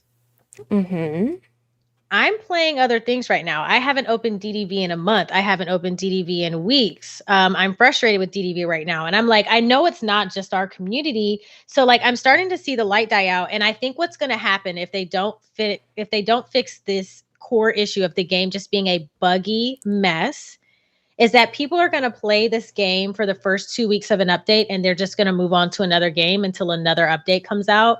And there's going to be no like consistent playing because I'm loving it. Like, there's just going to be no consistency to playing the game. People are just going to pop in, new update. Oh, this is cool. Finish my star path, got the items, did my dream snap, log back off. That's it. I'll see you in a month. Right. Type of situation. Yeah, I noticed it a lot today. And like, I know people have lives and are busy and aren't just like sitting in my Discord ready to talk about Dreamlight Valley at all hours of the day. But on Wednesday mornings at around 7:45 my time, 7:45 Central, the shop, everything resets at 8. Typically, the Discord is very active. Yeah, same. And I'm in there, we're in there talking about, we're excited, what's going to come, this and that. Y'all, I logged on to Discord this morning and I was late. I was like, oh my gosh, I was at work and I was like, oh my gosh, I'm so excited to see. I logged on. I was like 10 minutes after. No one, not a single thing. I literally messaged in there and I was like, is my Discord broken? Because no one has posted. Because I rely on them to post the stuff because I can't do anything because I'm working on Wednesdays. And no one had posted. No one was talking about anything. We're normally trashing the DreamSnap prompt and we're talking about the shop. And there was no one in there. And I was just like, shocking. What? Maybe my Discord's just dead, and that's the problem. But it feels like I didn't see a single there's message less excitement about the resets and about everything. I think with good reason. I think the constant bugs definitely will wear down on people. And people aren't doing their dream snaps. I feel like a lot of people are really like not either doing them, not putting a lot of effort into them, i.e. your name is K, which is me. I'm doing that right now. Or you're just not doing that at all because you're just fed up. And if you don't do your dream snaps, you don't have moonstones. And if you don't have moonstones, then you're just like, what's the point? So maybe that part is like moving into it because decorating has been such a problem. Yeah. I don't know. Is the silence in the room with us? Look, I was literally like messaging everybody. I was just like, what is happening right now? And there was nothing on Reddit. I couldn't find any updates about anything going on. Heather says, it makes me sad because I really love this game and I found a community of people who did too. And it makes me sad too because it's like this is an era. Like this is an era of time. Like y'all know DDV is like how I found all of you guys. This is how we all met and became friends. So it has a very special place in my heart. And it's just sad to see that it's dying for no reason. Like there's no reason why they can't be better. There's no reason why these things can't be fixed. And do we think DDV's ever going to fizzle out completely? Absolutely not. As long as they're putting out content, as long as they're bringing updates, as long as they continue to bring new things to the game, it's never going to fizzle out. Is it going to be as popular? I don't know. I don't know about that. But right now I can tell you that people are fed up with the bugs. And I think the biggest overall arching issue is that there are too many really good games that people can be playing right now. And too many really good games that are coming out in the future for DDV not to be 100% on it. Fixing bugs, optimizing their game, and rolling out excellent content. Because in 2024, games come out like a new piece of candy. Okay. It's like a new snack on the market. Like people are rolling out games. Like it takes no time. People like a devil pop up. And I am like a moth to a flame. I'm just like, oh yeah, no, literally. Where's the new game? Literally, I have so many games in my library right now that I have intentions on playing, but I just can't get around to it. So I'm just like, there are so many good games. And like, I don't want to, my favorite right now is Palia, and they are rolling out some excellent updates, like some really good updates right now. And so it's like, I just see them falling off. They're slowly just falling behind these other games that are really on it right now, like really on it. So I'm like, they need to fix it now before DDV just becomes a secondary option of a game for a lot of people. I'm worried they're going to lose a lot of their player base in this time. Yeah. I mean, I just kind of wonder. I saw someone say earlier, I don't remember who it was, that we are only like, 400 people of the, I assume millions players that they have. Yeah. I'm just curious, like, what is the average player feeling? Because obviously we're like the super fan Yeah. of the game. Like we literally have channels dedicated to it. Yeah. Everyone in here is obviously super invested. So like your average player, do they care that you can't move a camera? Do they care that you can't the hand is stuck in the middle of the screen? Do they care that they're I'd be willing to argue that we are the most dedicated, and I think their average players are the people who pop in right now and play for a couple of days and they move on to another game. you think so? I think so because we're so invested. We're so invested in the decorating. We're so invested in love for the game. Like we are invested. It's hard for us to let go because we're so in love with it. Like the average, I feel like the average person who's just playing games, like think about us as content creators, and we're still like, oh, new game, Yeah. new game. Like, you know what I mean? So like, but I don't know. Maybe I'm wrong about that. Maybe maybe there's an entire hundreds of thousands of people who are diehard fans that won't stop playing. I mean, again, you look at the games like The Sims and their player base isn't really hurting. Mm-hmm. So, I mean, it could go on like this for a really long time and they're not going to lose a lot of people. I don't know. Maybe I'm speaking for more of like a personal place, but it's just very difficult to continue to play a game that just becomes more and more unenjoyable or unplayable in my world because of the bugs. Yeah. It's just so frustrating. I agree. And like if when you're losing your most dedicated people, when you're losing their interest, that's when it's like, okay, red flag. I mean, shouldn't they be concerned with Let's creators sound the alarm. Yeah. What about creators not creating around your game anymore? Right. That's bad.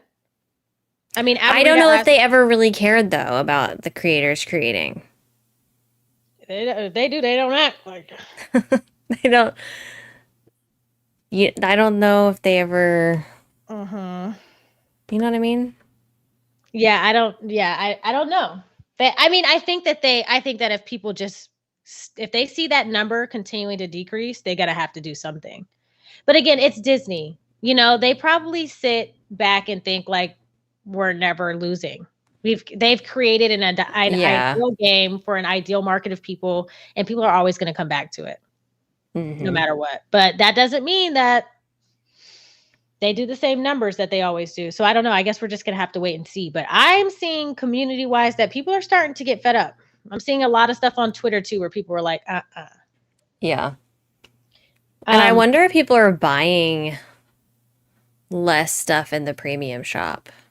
You know what I think? I think it's the opposite.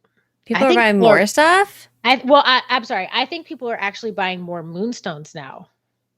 Well, just because they're running out. Yeah, they're running out, but they're also, because of the bugs, not doing they're not really working extra hard on their dream snaps. So it's like forcing them into a position to be like, well, I want this stuff. And the way I'm going to get it is by purchasing moonstones. I don't know if that's a good or a bad thing. Honestly. You think it's like some master plan to break their game so we don't want to do dream snaps so that we buy moonstones? Listen, I'm not accusing anybody of anything, but could be. I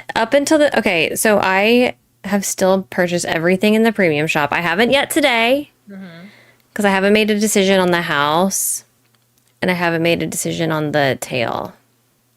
I did buy the tool skins. Tool skins are beautiful. Because I do love those. And I bought the lamp because I have to complete that stupid set that I've been waiting to complete forever. I think now that I have that, I've completed it.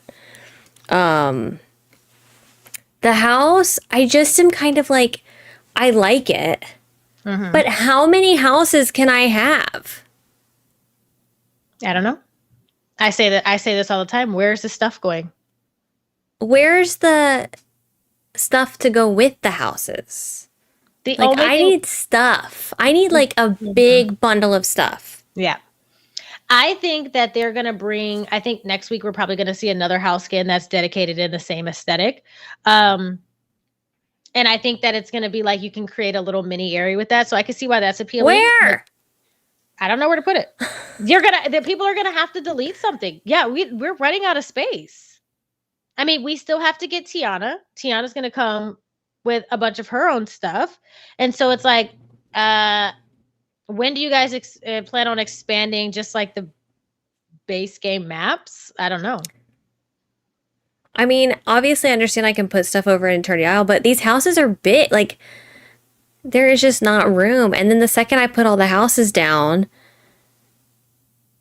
you can't actually like play the game. Like, that's my biggest thing is like, it's so hard for me to play the game and also have it decorated.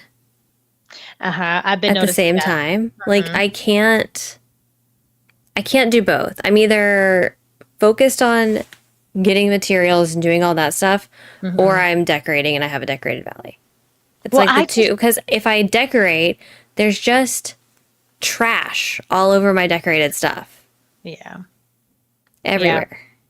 Yeah. And my thing too is like, I mean, the house skins, for example, are obviously interchangeable. You can pick them up, put them down or whatever, and I want all of them. They all look great. But again, I'm to the point too where it's like, why purchase this if I can't really decorate well with it right now?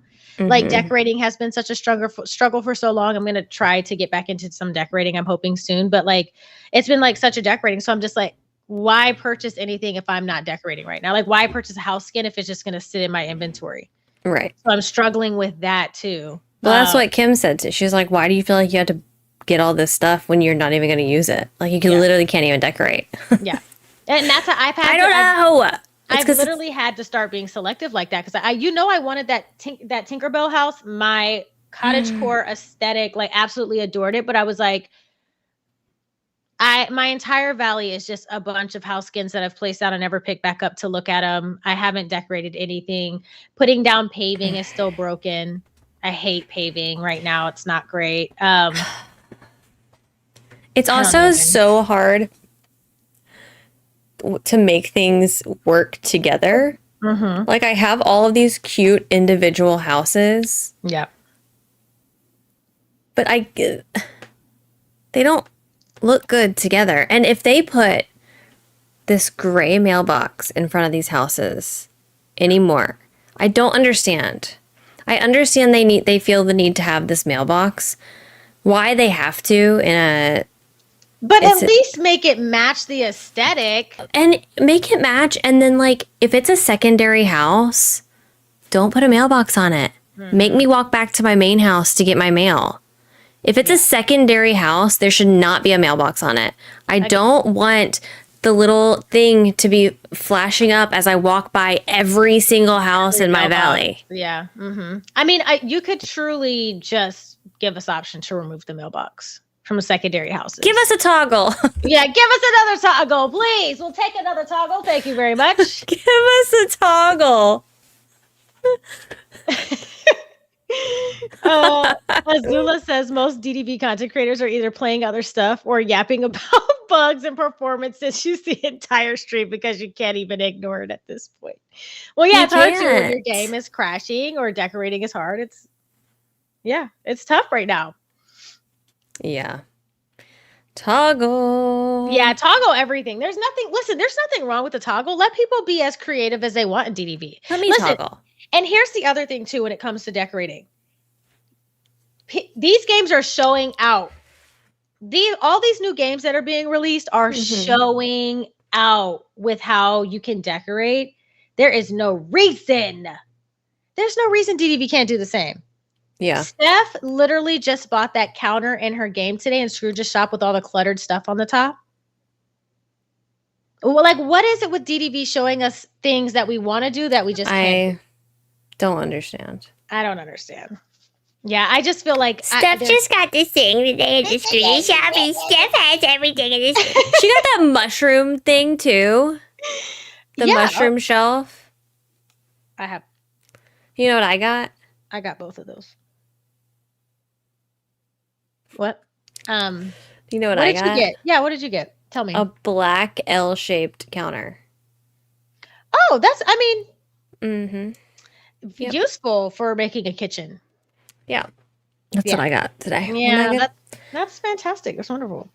Yeah, I mean, again, I think I'm hoping they'll get to a place. They seem to have heard us about hot fixes. I think we're still working on the communication part. Like they kind of went like a full week without addressing any of the bugs that people were screaming about online. Like if I can see them, then I just know DDV can see them. Yeah. So that's one thing, but they did roll out that hotfix today to fix Scrooge's shop, which I can appreciate. So I feel like they're kind of hearing us on that front, which I think is really good. It's a step in the right direction, I think, to open communication and also for them to be like trying to be more on it with these, fixes for the game. I'm just wondering if it's enough. Yeah. And I'm just hoping that they continue to like try to be better in this area, because fixing Scrooge's store is one thing, but like there's a bunch of other stuff, Okay, so where do you stand right now with decorating your valley? I don't. Do you want to? Do you like what's stopping you from doing it? Are you just I think what's stopping me is like I've been so off put by so many of the bugs lately. Paving is one of the things that I just don't enjoy. It's like paving was already not intuitive at all, but like now with having to hit the escape button to stop paving to like repave again. They not fix that? No, it's still it's still act like that in my game. Wow. I think a lot of the bugs with the decorating part is better now, but again, when I went in to try to do my dream snap, the camera moving super slow immediately infuriates me. Like, I'm sorry. I don't know if that's just an attitude thing, but I was just like clicking and dragging because I'm like not getting around fast enough. So it's like little stuff like that when DDV's decorating is already kind of, when you look at it in terms of like comparing it to other games, like you can make something beautiful in DDV, but I don't know that like their format of decorating is actually intuitive, for lack of another words. Like it's not super easy to do. Like it can take a really long time to decorate an area, and there's no reason why it should take so long. I love that they added the ability to place down multiples of one item. If you have like 10 in your inventory, it'll keep placing down that same one. See, I kind of hate that. Because normally I don't want to. And so then it's like it automatically does it, and then I'm having to hit escape every time. Yeah.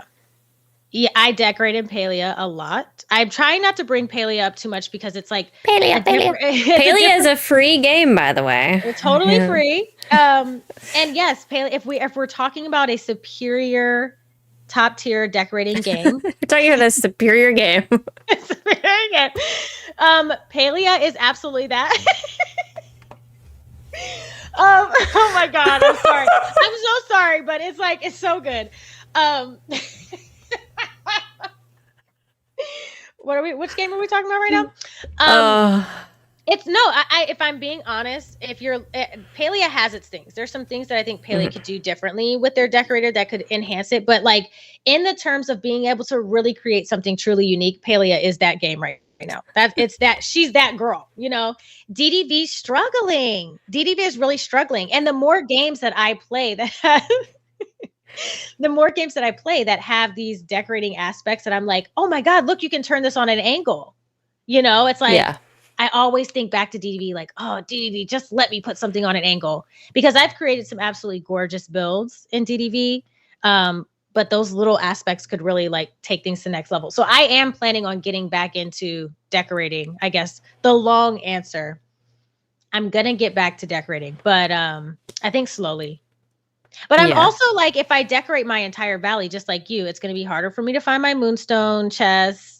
It's going to be harder for me to quest and all that stuff. So I'm like, where do you do your dream snaps? Where do you do your dream snaps? Yeah, that was another thing when my valley was so like, it was more decorated than it is now. I was like tearing down areas to do a dream snap because I had no choice. Yeah. It's honestly, okay. Blueberry. Something. Says it's so sad that a quarter turn would be groundbreaking for DDV. But like honestly, if we logged on to an update and diagonal placement was a thing, there would be such a resurgence. Oh, and immediately everyone would be decorating. Everyone would be doing everything. Like, I think that it's one of those small things that matters a lot. It's also like when you think about, because it's really not like decorating at an angle is like it's important, but it's not like the end all be all. But I would rather, before they add anything else to the game, DDV focus on changing every single box on any item to being teeny tiny. All of the Eternity Isle like items, for example, and a lot of the newer items that they're bringing to the game can be placed super close to each other, which allows you to really get a really good like cluttering effect and like overhaul it. Pause some stuff and overhaul every single item so that we can place them directly next to each other. I feel like that would be like, you're talking about a quality of life update. That's one right there. Like 100% needed.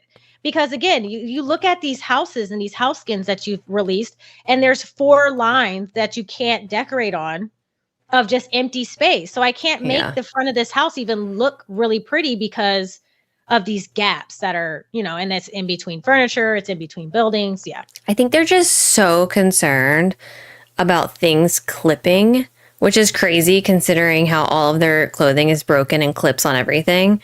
Yeah. But they're like so concerned with the furniture clipping with each other and they don't realize that most of the time I don't really mind. And I kind of like that clipping look. Like even to bring it back to Palia, you can like put things inside of other things with how you clip them together. You can create something unique. And it's like, cool. Kind of like different. And I just don't understand. We want clipping. We want clipping. We want clipping. No, I mean, I totally that agree. one piece of beach grass. Oh, come on. Like not being able to put stuff underneath the lanterns. Don't get me started. Yeah, you're right. Let's not even go there. Yeah, I don't know. I think there's a lot of stuff. Like there's a lot of stuff when I think about decorating, but I think that they also are very concerned with, and I get it because DDV has a ton of pressure.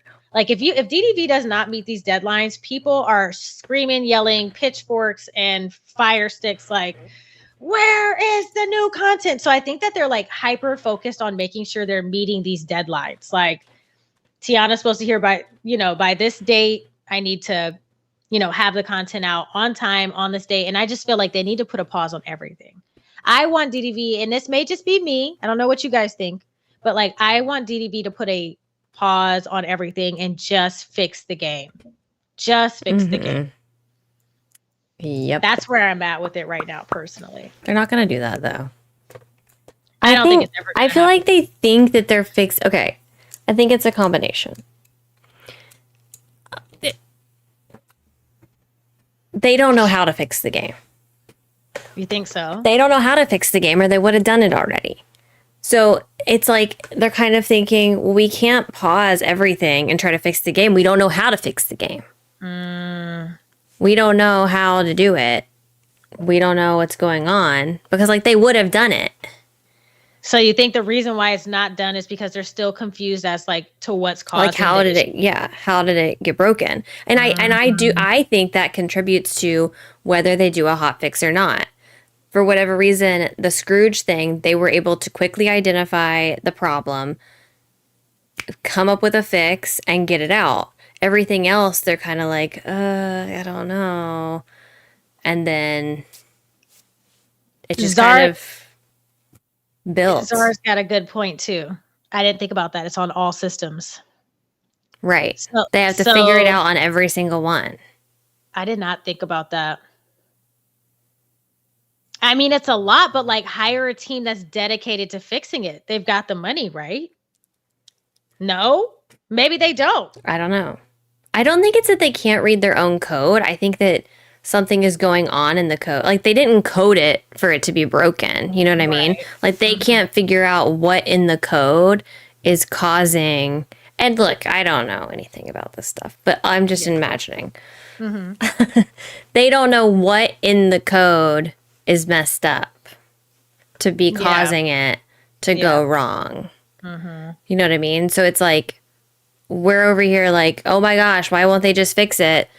I truly believe if they knew how to fix it, they would fix it. They would, but they just don't. And they probably don't have the capacity. I mean, obviously, they don't have the capacity to dedicate a group of people to try to figure out what it is. Like, it literally seems like when they do these hot fixes, it's like, hey, you team of 3, I need you to figure out what's going on with Scrooge's store. Like, stop what you're working on and work on this instead. And then once we do that, you can go back to what you're doing. It seems like they're just like delegating tasks right now. And obviously we have no clue. We don't work there, but you don't?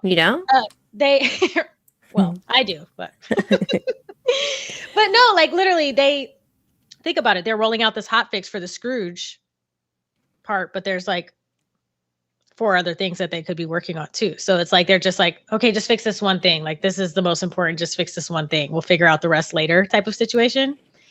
I don't know. I mean, yeah, I do feel like they probably prioritized that one because it had to do with premium shop items. You have to get that one knocked out. And first. Star Path items. Like it had to do with their bottom line, their money. Because like if people find out, hey, I can't even order another one of these, and they might not even do it.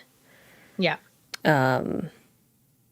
I think people also, like, when we're talking about the bugs, like, I think there is a difference. I just saw this mentioned in chat, but like, there's a total difference from like, because there's no game on the planet that doesn't have bugs. Like, I can't think of a single game that doesn't have a bug pop up and then they have to do something to fix it. Like, that's just a normal part of, like, I think gaming just in general. Right. But like, it's another thing when you have an overwhelming amount of game breaking bugs that stop you from doing important things in your game, that stop you from playing the game how it's intended for an extended period of time.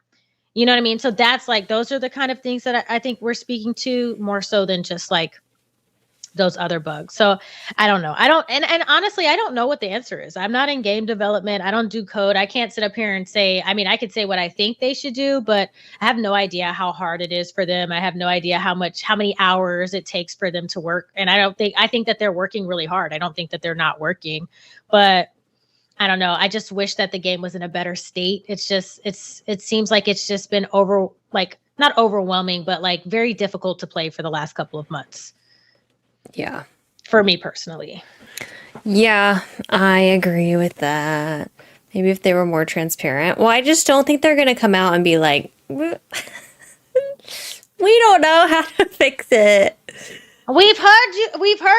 But because like, do we really okay, let me ask you this. And this is just, and I agree in the sense that like, I do like to know like what they're working on, but like, does it matter at the end of the day? Like, do we really believe that they're not working on these things?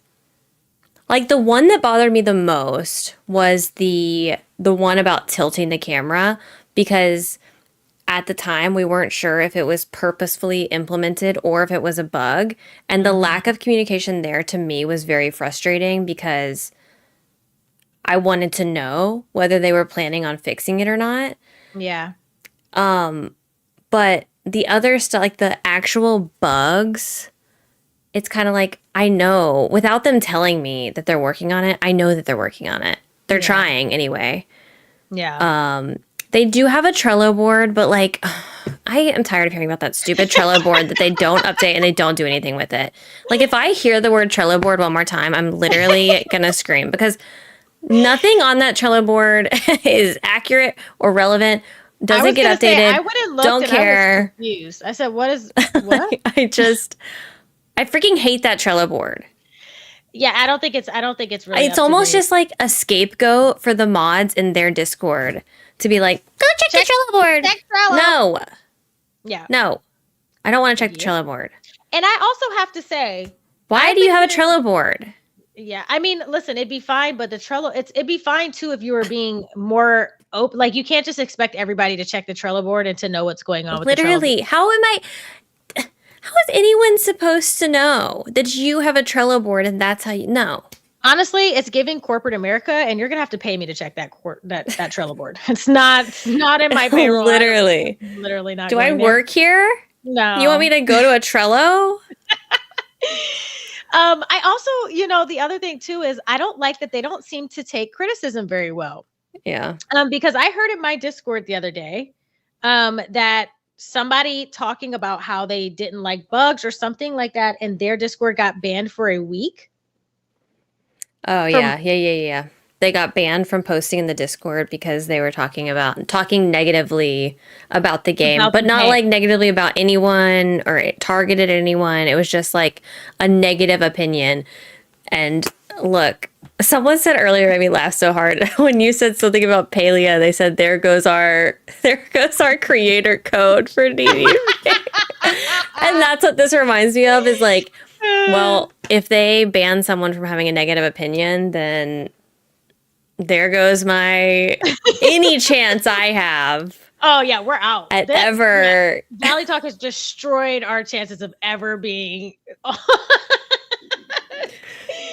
not happening. Not absolutely, literally not happening. Yeah. So I don't know. Which is crazy because sorry to interrupt you. Go ahead. No, you're fine. Go ahead. I think it just speaks volumes if a company is willing to work with people who do have constructive criticism. Like, obviously you don't want to work with someone who's just like pooping all over your game all the time, but it's very clear, in my opinion, that our criticism is coming from a place of wanting the game to be better and not from a place of like, we want to take this game down, like we don't want anyone to play it, and we've never been that way. That's another thing, is like, there was a time when there was a bandwagon of no one play DDV, it's done, we're not doing this, and we were hyping it up, and we were very supportive at the time because we felt like they were doing what was right. And I think it would speak volumes if they would work with people who they need criticize to work with their game. They need to work with us. Work with me right now. I will say this, and I mean this from the bottom of my heart. They need to reach out to these creators who have dedicated time and energy and content to this game, and they need to start sponsoring people. It's a bad look. That's another thing that's kind of rubbing me the wrong way. And it does not have to be me. It does not have to be this podcast, but there are creators who work very hard and create nothing but content around DDV. Literally and full channels. Full channels. And I have not seen a single sponsorship under any one of them. That is not a good look. Like it just puts a bad taste in my mouth. And again, you can't force a company to work with you. That's fine. But I just feel like, I'm sorry, we're sponsoring creators who don't even play the game.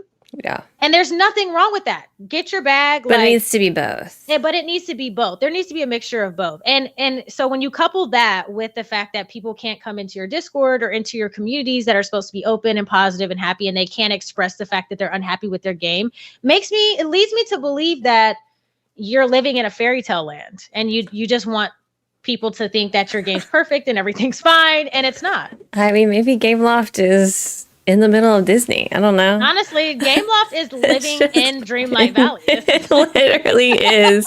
They literally created Dreamlight Valley, and they're just stationed inside of it. And the forgetting is overtaking them, and that the forgetting took over the code, and that's why they literally can't get rid of the forgetting. Because it's messed up the entire code. Yeah. Like, they can't fix any bugs. The forgetting took over. So that's exactly what's going on. It's the night thorns in the code, literally. It's just all woven up. But no, let me just say this. We've talked a lot about the bugs and stuff, and I know we've had some negative opinions, and I think we've had some negative opinions for the past couple of months. We did? Did we? Kato did, not me. I've been nothing but positive and happy and kind. I have never once raised my voice about DDV or shamed the game in any way. But no, like I think that they've done a great job. Like, graphically, the game is absolutely beautiful to me. I think that there are aspects of questing and bringing these characters. Like, I truly enjoyed Mulan. I loved going to the realm. The questing was like decent overall for me, I think. And there are just things that I still love about the game. There's still things that I love doing in the game. So it's like, it's really not all negative. I think I'm more coming from, like, my frustration stems from a place of concern. Like, I'm really just getting concerned to the point. It's like, how much longer can we do this? You know? Yeah. Okay, I know. Our title of our stream today, of our podcast, is it's kind of quirky and clickbaity, but like, how do you really feel? Like, do you feel, is it Mulan or move on? Do you feel like Dreamlight Valley is actually dying? Or you think everything is rainbows and butterflies? I think Mulan generated some more interest in the game. I think it revived people a little bit. But I don't think it's going to be enough. And my idea of what's going to happen with DDV, let's say nothing changes. This is just like the standard moving forward. Amanda said y'all were so proud of that pun. I know it. We were screaming. We were literally. You should have. We were like, y'all were doing it. You should have heard the pun before this one. The one before this one was worse. I think that I truly think that if the game continues on this path that it's on, it's going to be a game that people play, but it's just going to be a secondary option type of game. Like it's not gonna continue to be. It'll be some people's, but I don't think it's going to be majority of people's main game. I don't think it's ever going to fizzle out until they stop releasing updates. Like if they ever start releasing like bad updates, like not a lot of content, low quality, I think that's when they'll run into some issues. But as long as they're releasing updates, I think there's always going to be a player base. I'm just thinking the player base is going to be playing for a week and that's it. Yeah. And I think that's the direction that it's going on. That's how I feel. So I feel like Mulan definitely sparked a little bit of more interest. We have a really good star path right now. I love the star path. I think it's so much easier to do, which it like motivates me to want to complete my star path. They're doing a better job with Dream Snap themes. Yeah. Okay. We've got some new non-reoccurring Dream Snap themes. I was happy about that. I think Mulan looks overall great. Mushu sounds great, looks great. The realm was huge. Yeah. The questing was decent. So like they did a good job. Like I think this free content update was like maybe an 8 or a 9 for me. So yeah, I mean, I just think that I don't know that it's going to be everybody's first choice for forever. It'll never be everybody's first choice forever, but you get what I mean. Right. Yeah, I definitely think there's a lot more people, like you said, just kind of picking it up for the update, getting the time sensitive stuff done. Like especially those people who have been playing the whole time and they're kind of caught up. It's just like, okay, I'm going to do the star path. I'll pick it up once a week for Dream Snaps and they'll kind of like do the questing, do like level up the friendships and then put it back down until the next one. Teddy has a good point. He does? I've never. Yes. Teddy said, IDK, I think people expect thousands of hours of content when in reality we get our money's worth after 40 hours of gameplay. It's okay to move on. So in that same vein, I'm curious about that. Like, are we thinking about it wrong? Like, has this always been maybe like like is it just meant to be played on update days like moving forward? No. Like, I have to DoorDash every day for 1 iron. They want you to play it every minute of the day. With that 1 iron, they definitely do. That is for sure. No, they want there to be such a grind. And I think that's one thing is like I've been playing for so long and for a while I was very consistently logging on every day and I had like a routine of, oh yeah, I was going to go to the shop. I was going to go to Kristoff's stall. I even went to all of Goofy's stalls and I would like buy all of the vegetables that you could get. And I just accumulated so much stuff that now I don't have that.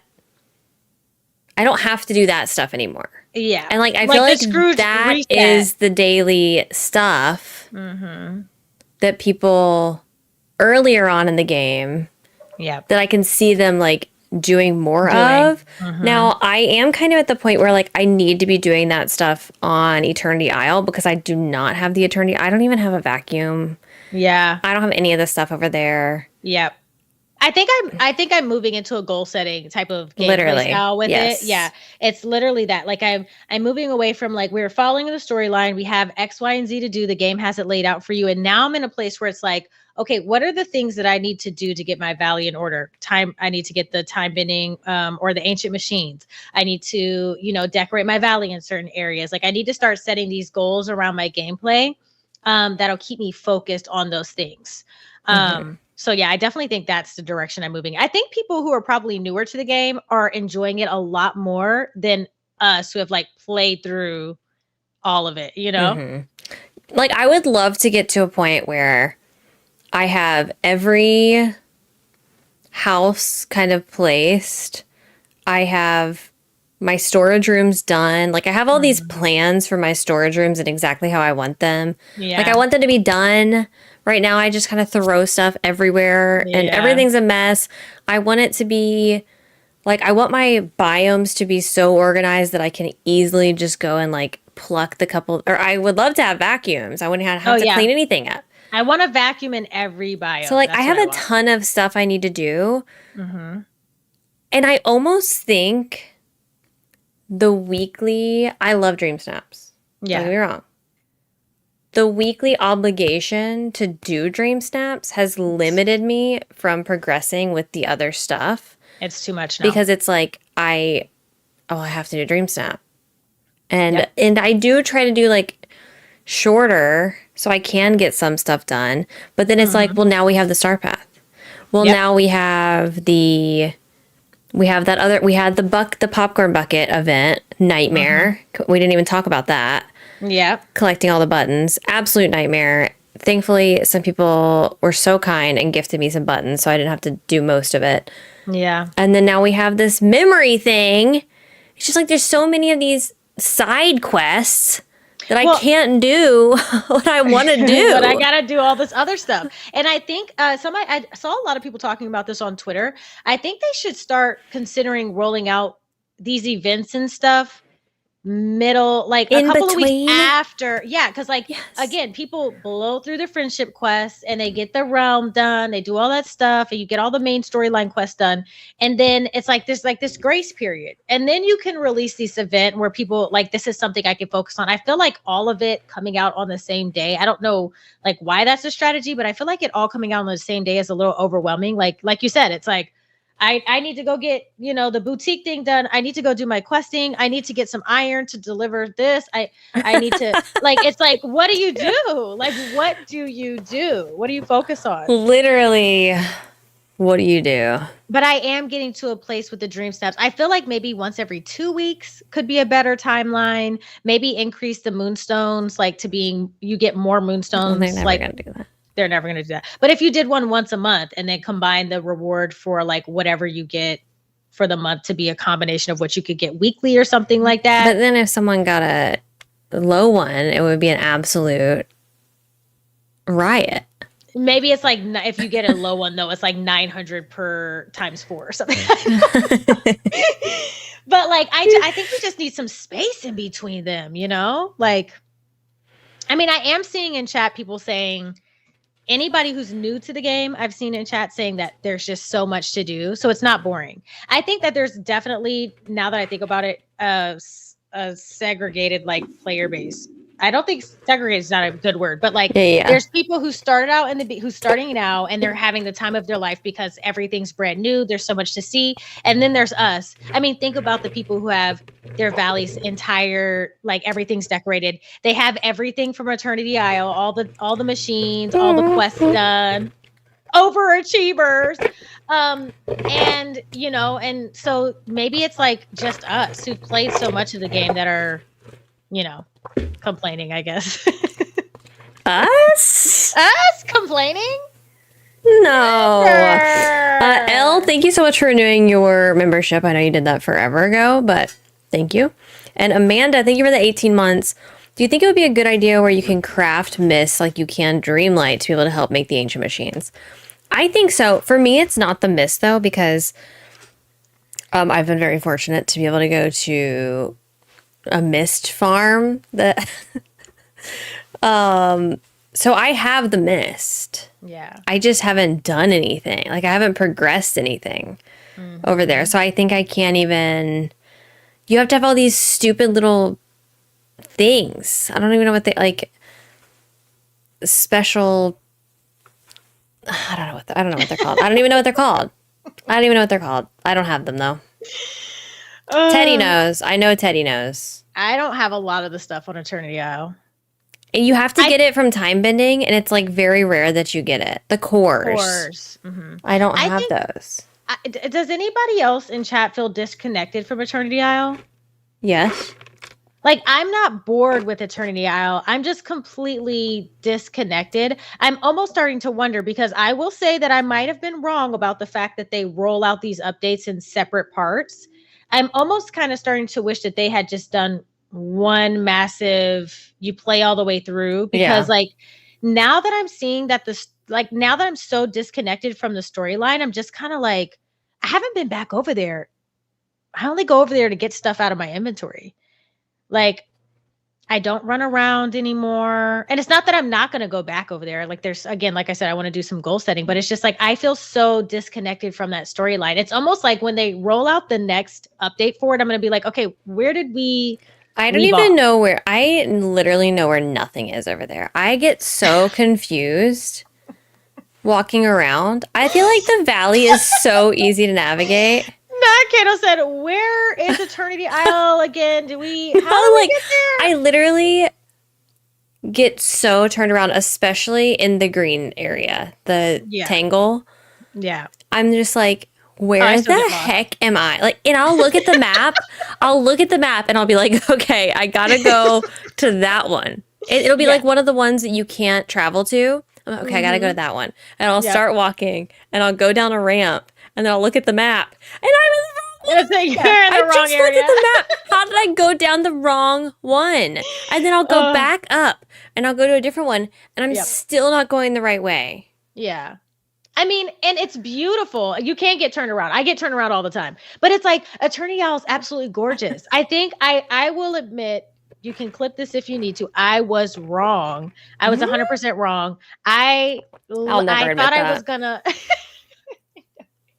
I thought I was gonna love the fact that they're rolling out updates, because I'm like, this is gonna keep us like, excited, expecting more. And I'm just like, it's taken too long for them to come out, and I'm disconnected from the storyline. If they do, they need to add, if they add new expansion packs, which we know they plan to do, they need to roll it all out in one. And I don't like how little of a story, we talked about it earlier, but like how little storyline they added with the previous one. I don't know. I part of me did not connect that Oswald, like, even now was a part of, like, you realize I totally forgot about Oswald when we were talking about Daisy Duck. Like, Oswald had such a teeny tiny part to play in the storyline that I was just like, I forgot about it. And it was also so irrelevant. Like, why would it not have been literally any character related to the other characters that were introduced over there? Yeah, why was it? It was Oswald, and we got a movie theater. What? But I said that.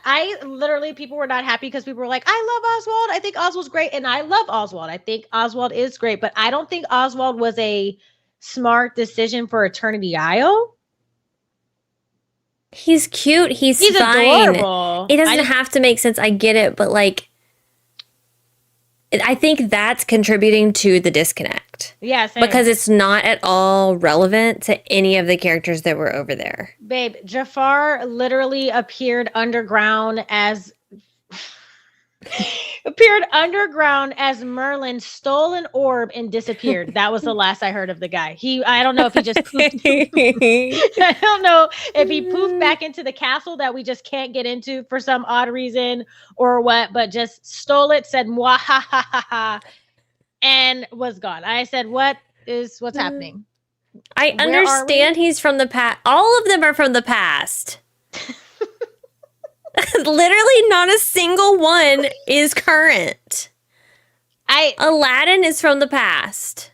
listen, it's okay if it doesn't make sense, but connect the dots, babe. Like connect the storyline at least. Like, okay, we bring Oswald and he's coming back from the past and opening up Time and blah blah blah. Okay, that's fine, but like connect it with the storyline. It was like his storyline lasted 2 seconds. You go down into a ditch in the hole and you're like, and it's this cool underground like maze and things, and then it's just like one tiny piece of Jafar. I don't even remember how I remember doing it, but I don't remember how I got there. I mean, think about the quest afterwards.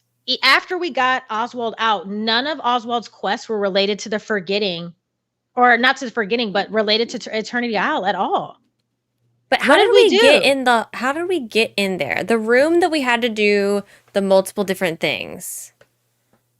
Oh, so basically we went through the cave. We went through the cave. The thing. Then we had Eve, what's his name? Gaston, obnoxious guy, and Rapunzel. Yep. And Rapunzel. They went in there and did their thing, and then there was a hole. We jumped into the hole and he was down there. Okay, that's how we found him, and then we did that whole thing. Okay. Yeah. Because the previous one, the one where you go and you're like in the room with all the gold, like through the head. The head, yeah. The lion's head. That one made sense to me. Mm-hmm. And don't get me wrong, I love the other quests. I love that stuff with Oswald. I loved finding him. I loved the thing right after. I think they did great with all of that. Yeah. But yeah, I don't. I mean, I don't even remember like what Jafar was. Why were we not able to close the rifts by his level 10 quest? I don't know. It's all going to come together with the next one. Yeah, I mean, I know that the last part of this act, of course, is going to be the one that pulls everything to get it together. I get it, but I just feel like my thought process on how it was going to look is different than, it is now. And I really do think that if they're going to release an expansion pass, they need to just give us all the content. Mm-hmm. And let us play through the storyline as quickly or as slowly as we want to, but in a way that we don't get disconnected from it like we are now. I just worry for me if they put it all out at once, because just the Eternity Isle stuff that we got the first time was overwhelming to me, and I didn't even make it through it. Yeah. So if they put out everything all at once for a future one, how much will I get through before I'm like, okay, well, I just wonder, I guess for me, when I think about questing, I can like pace it if I want to, but even if we do a happy medium, let's just say that like, it's not this far gapped out. Yeah. Like the updates don't need to coincide with when they bring free content updates. Yeah. When it's ready, put it out and like make the timeline in between much smaller. So like if you're gonna like a month max, but multiple months going without any, new content or keeping that storyline alive. I don't know. I just think they're doing it. Number one, I think they're doing it because they're adding new characters with each one. Mm-hmm. And they don't want to add that many characters at once because they want to spread out the characters as long as they can. Mm-hmm. Number two, they're always going to do it with the free content updates because they want people to buy the DLC. Yeah. They almost like want that confusion of like, wait a second, why didn't I get Oswald?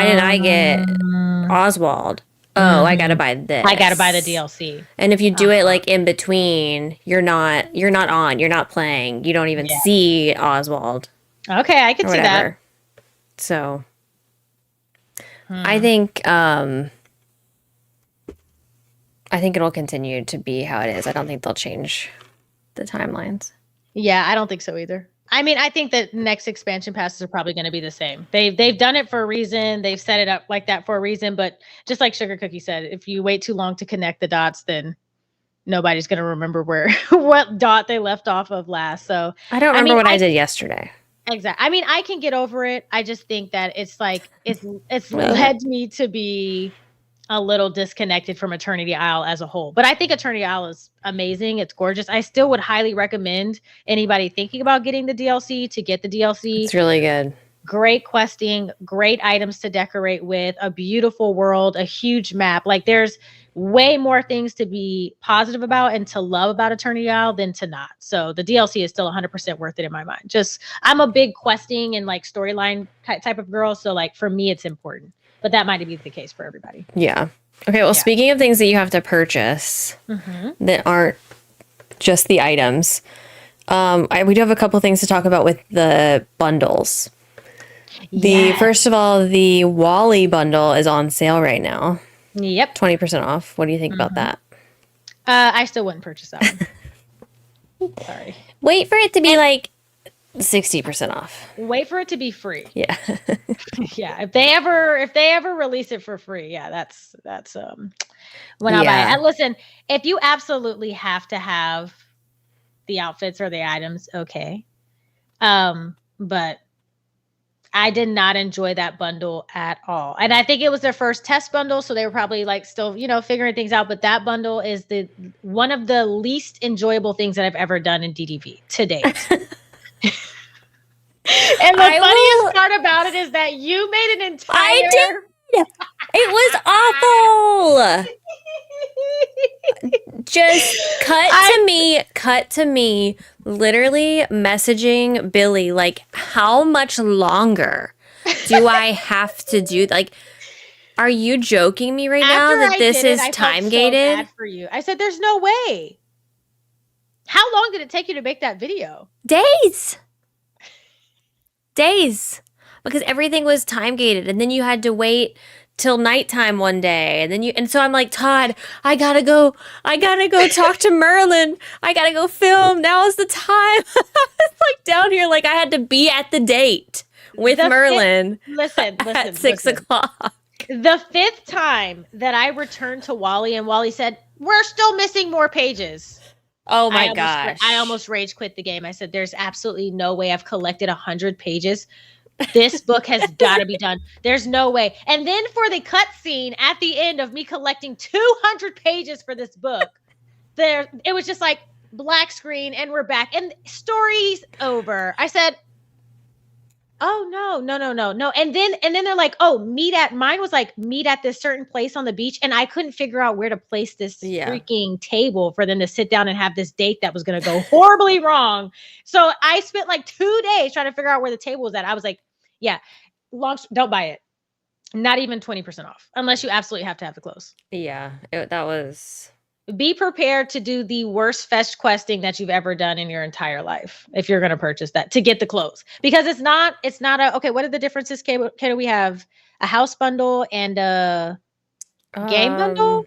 I don't remember what they're called, but there's two different ones. One of them involves like questing to get items, and one of them involves there's like a dream bundle and a I think a house bundle. I think is what it's called. Something. Yeah, the dream bundle is questing. If it's called house bundle, I don't know if that's correct, is you get the items immediately. So the Ursula and the Wally bundles are both dream bundles. You're going to have to do questing to get certain items. The Ursula bundle is absolutely fantastic. If you haven't done that one and you're looking for one to purchase or wait for it to go on sale, I would highly, highly, highly recommend the Ursula bundle. And then Belle's bundle and the Stitch, the new one, are both house bundles, and you just get all of the items that are in that. That's so good. So good. The Ursula one is worth it just to get Vanessa. And then so both of the bundles that are just items, the Belle one and the Stitch one, 100%. Some of the best items in the game. Oh, absolutely. Honestly. The hair that comes with the Belle bundle. Oh, I use it all the time.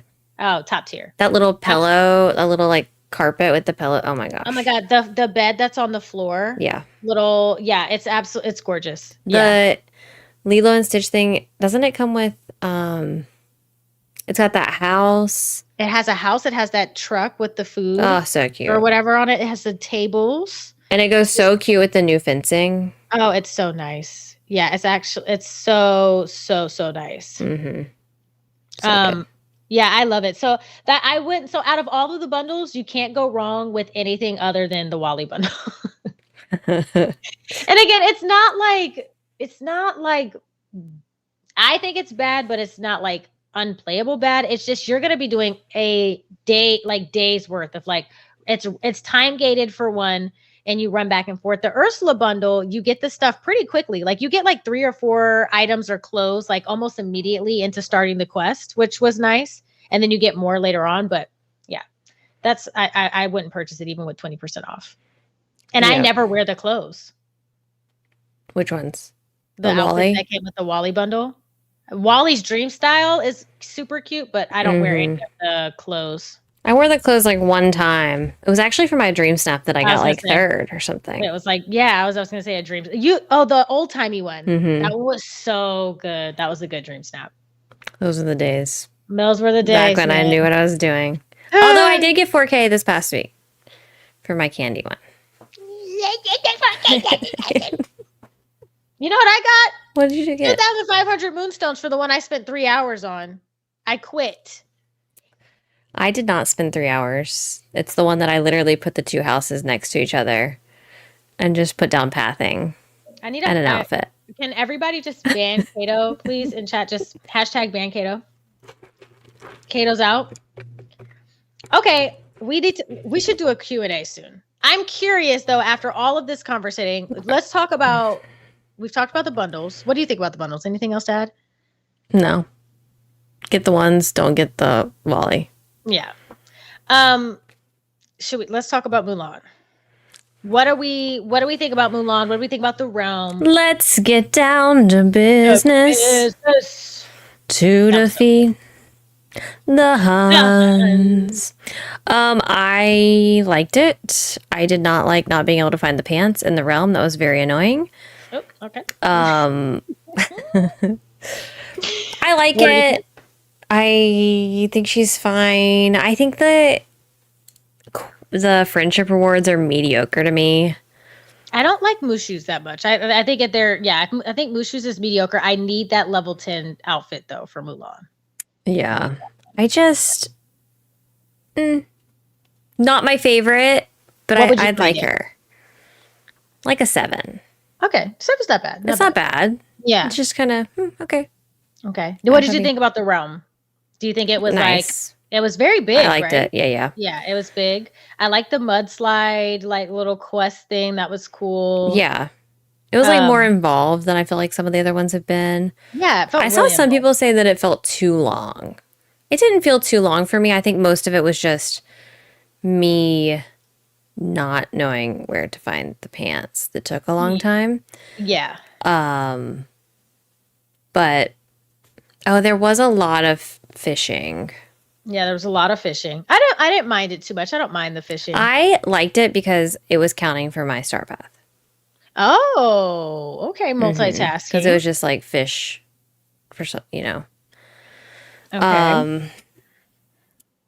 And I don't know. I don't feel like there's that much to say about. Do you like all of the new objects that came with like the crafting? The fence, I think, that fence is amazing.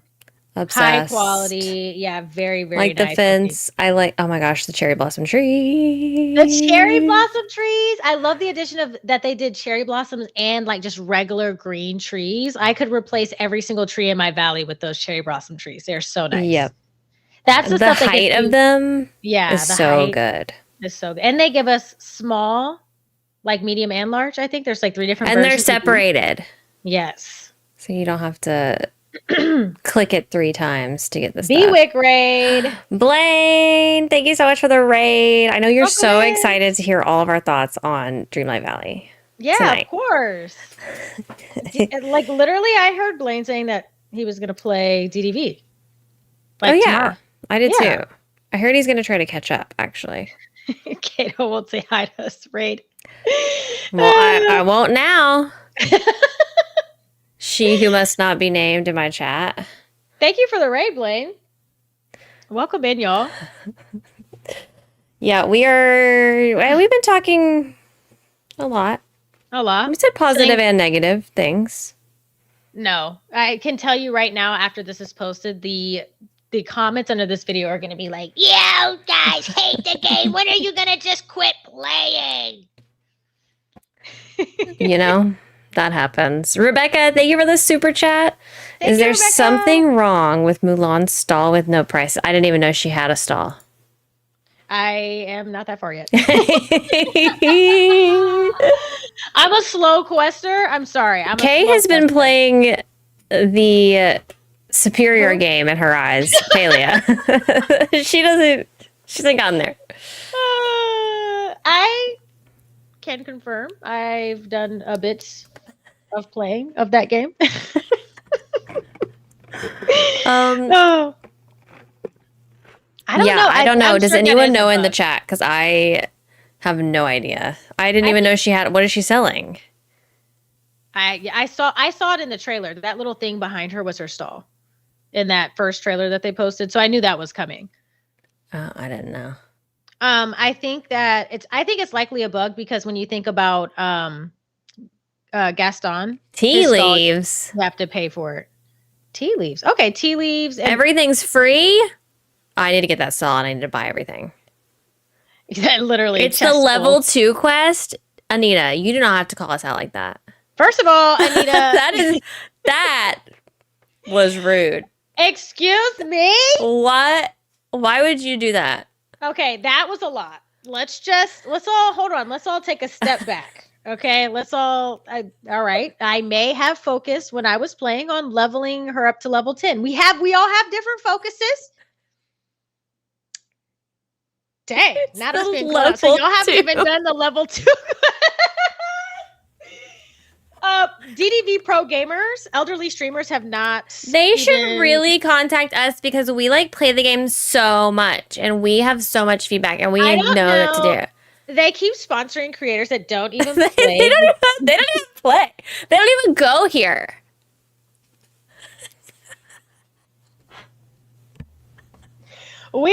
You know what? We truly. This is it. Our careers are done. Anita is actually taking over the podcast. Thank you so much. Anita's going to be your new host. Congratulations. You have now been promoted. You are now one of my elite employees. Yeah, so we're gonna break and Anita's gonna come in and tell you guys all about. I'm just waiting for Blaine to come in the chat yeah, I've got 12 tea leaves sitting in my inventory. He's probably got Mulan and Mushu. I was gonna say hanging out. Blaine's got an entire area decorated, all the quests done.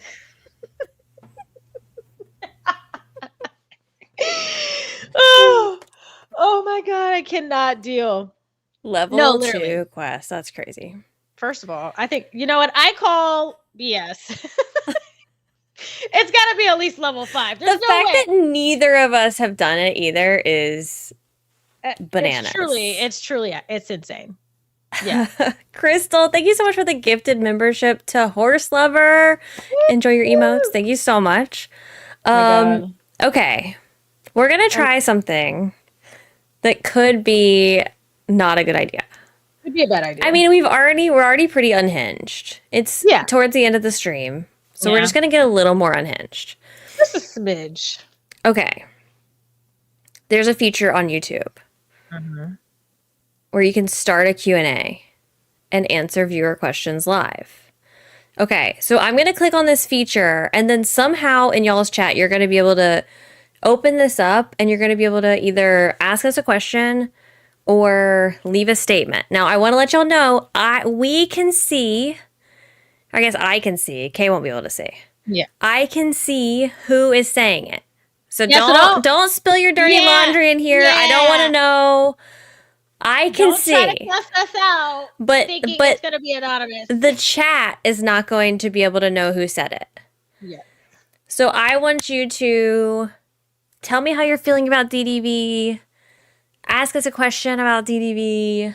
Whatever it is. About DDV freely. Yeah, say your piece. Ask us anything, whatever you want to know. Keep it PG-ish. And I'm going to read some off. I'm probably not going to get to all of them, but we're going to... Okay, so I've started a Q&A. I'm just going to put... Tell me how you really feel about DDV. Oh. It could be DDV or Valley Talk, yes. No questions about levels. Exactly. Don't ask us for any advice on how to play the game. The update's only been out for 2 weeks. Like, Okay, I started it. oh, I can see. So I can see it says ask something. Okay. And then I can literally type in the ask a question section. Okay, Okay, cool. type something and let me see if I see it. Okay.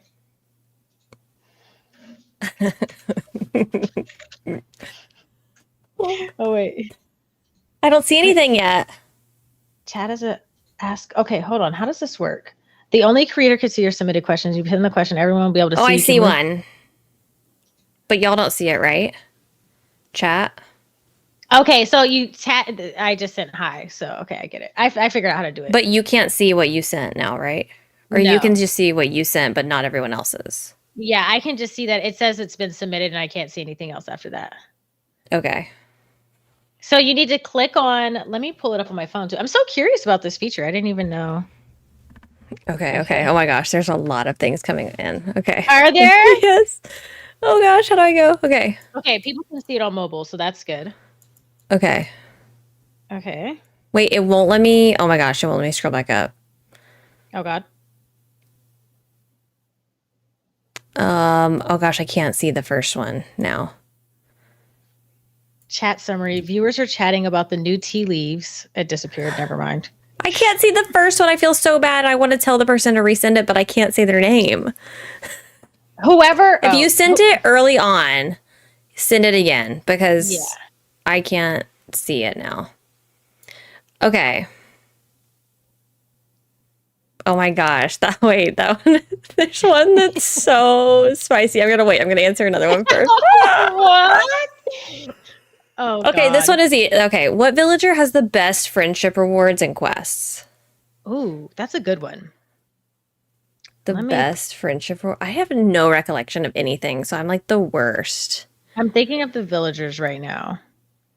You know who had some really good ones? Belle and Beast.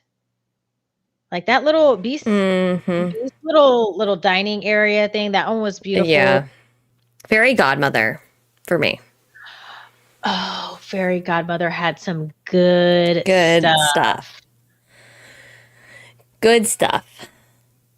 I like Daisy's stuff too. Really like Daisy's level 10 dress. Okay, Cece said it's popping up like a pinned comment, so you may need to refresh if you're not seeing it. Okay, yeah. Okay. I'm trying to think who else had really good. I'm trying to think of somebody early on that I was like so excited. I'm not gonna remember anything early on. Oh, I think Nala did have good rewards. Yeah. Nala had good rewards. I have to say Fairy Godmother too, because that all of that pumpkin stuff, I love the pumpkins. I love everything of hers. Ursula is one of my top favorites because I absolutely loved Ursula's level 10 dress. I almost feel like we haven't received any dress that's kind of like in that same body shape, a little bit closer fitted that like looks as good as her dress. Like that's a top tier dress in the game. Yeah. I think Nala had the ceiling vines, right? Was that her reward? Was it? I don't remember. I think it was. Okay. Do you think they need to upgrade their quests and how they are done? For example, not have a black screen to cut to something. Yes. Oh my God. Absolutely. 100 times over. 100 times over. I feel like I said this the other day in Palia because Palia has cutscenes. And I was like, if there's one thing DDV does with their quests, I think that they really need to invest in stopping that little black screen type of situation. Even if it's just a quick little something, we need something to see there. Like the whole thing where we had to do that questing with Mike and he ate the hot dog and it was just like on a black screen and then they came back. I'm just like, that's just, we need something. Weird, yeah. Do you like the current Dream Snap meta? Do you think it got harder to get 4K? I think it got a little bit harder. I think more people are trying. People are like catching on and learning like what is needed to get 4K. I think also what I noticed. Yeah, I was going to say, that's what I was going to say. I feel what I know. Sorry, I didn't mean to cut you off. No, you're.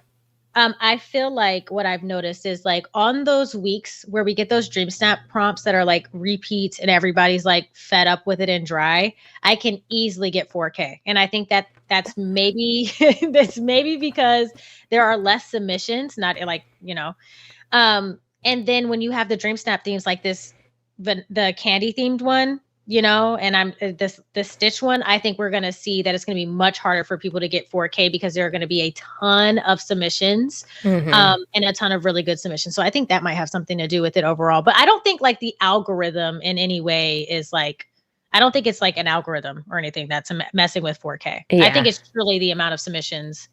Agree. Yep. And y'all are never going to figure out the algorithm. That's the point of the algorithm. Sorry, but you're not. No one's ever going to figure out the YouTube algorithm. No one's ever going to figure out a Google Analytics algorithm. You just have to take your best guess. It's constantly changing. They can't. If they told you, everyone would know. Yeah, like Willow says, the landslide cutscene with Mulan, so good. Yeah, a lot better. Like, we need more of that. Yeah. Yeah, definitely try. Definitely try to figure it out, but just know you're never going to know for sure. Okay, let me see. What else we got in here? Do you want to do a juicy one? Okay, Yeah, here's one before we do that one. Okay. Any guest plan for Valley Talk? And they said Bewick. Let's get Blaine on here. Bewick. Blaine's gonna jump on and say, "This is the worst game that has ever been." Why do you play this game? We've talked about guests. I think a lot of it is more of like we planned so last minute. Like we literally planned that we are gonna do this like yesterday. Yeah, no, it's like, and hey, it's Valley hard Talk. to get a guest on if you're gonna plan it the day before. Yeah. So it's more on us. I think we have to be very selective too about who we have on Valley Talk because it's a video focused podcast and it's also very much chatty like a podcast would be. We're trying to figure out like what's going to be a good, like imagine getting on with, I hate to put it this way, but with someone that you may not like have good banter with, it can get awkward really fast. So we don't know if like we want to have people on in like segments or, how that wants to work. But we definitely want to have, we talk about it all the time. Like we have a list of people in our mind that we would love to have on the show. The most importantly, I think it's like our schedule. Like it took us this long to plan this episode. It's also hard too because it's live. And so it's like, yeah, we're not if it's not working or like if they say something off the wall, it's kind of like, I worry about that a lot. What do you too. do? Like, we have very similar ways that we stream. So it's like we, for example, don't cuss and stuff like that. So it's like, I don't really know exactly, like you have to be mindful of that kind of stuff too. Like you never know what somebody might say by accident or like purposely. Right. So that's a point too. Okay. Do you feel like your love for the game went down a little with all the hate you got from the last Valley Talk? Ooh. Yeah. My God. Take me to dinner first. Dinner. Excuse me? Oh my goodness. Do you want to answer that? I told you they got spicy. Jesus. Okay. Okay. Did my love for the game go down? No, but it also was happening at a time that there was a lot going on in the game to feel negative about. And because we had just had a negative episode and everyone was getting really upset and like I'm not going to go there. Everyone was getting really upset. I do think that contributed to us not wanting to have another full on negative episode. We're never going to be not on it. I'm not going to be dishonest. I'm not going to be fake about how I'm feeling about it. So, I didn't want to get on and try to put on this front that I was feeling like super positive about the game because like that's why we were getting hate is because we weren't feeling positive about the game. So I think I don't think it's impacted my love for the game because I still love the game. But I was having like a negative feeling towards it. And then that happened and I was still feeling negative towards it. Yeah. And it was kind of like, well, I don't want to do this again. Like, I don't want to go through this again. Yeah, that was a rough right week for us. after we went through that. Yeah. You know what I mean? It was just like a lot. And we didn't want to do it again. So I don't think it impacted how we felt about the game at all. Yeah. But I do think it probably contributed to, along with our schedules and everything, why it took a little bit longer getting to the next episode. Yeah, I think I agree with that 100%. I feel the same way. Again, I don't think anybody's opinion about my opinion would stop me from enjoying something like a game or whatever.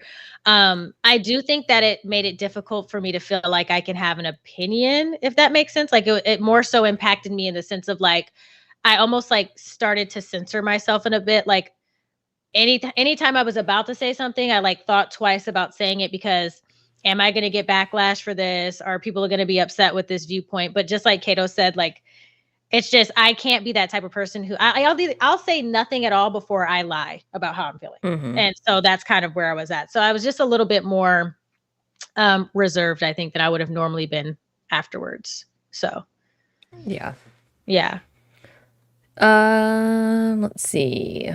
So, there are a couple statements like I really do still love it, but too many tasks, it's overwhelming. Mm-hmm. I get that. I just started playing. I'm loving it, but there are so many quests. I'm overwhelmed. But seriously, Animal Crossing who? I'm having so much fun with this game. Hello? I'm over it. I wish people didn't get annoyed with negative opinions. Do you think that them adding realm items to the star path is lazy? Shouldn't those go in Scrooge's? Realm items? What do we mean? I think they mean like realm? Like the objects that are in the realm? Yeah, are they in the star path? Oh, the Mulan tent is in the star path. Yeah. Well, there is one in Scrooge's. It's just different. Oh, yeah. Okay. I'm sorry. I follow now. So like the stove that was in the realm is in the star path. Yeah. Do I think that's lazy? Oh, I didn't. That's a good question. I didn't even register the lamp Mulan's tent. Yeah. You know, now that I think about it, yes, I think it should go in Scrooge's. Agree.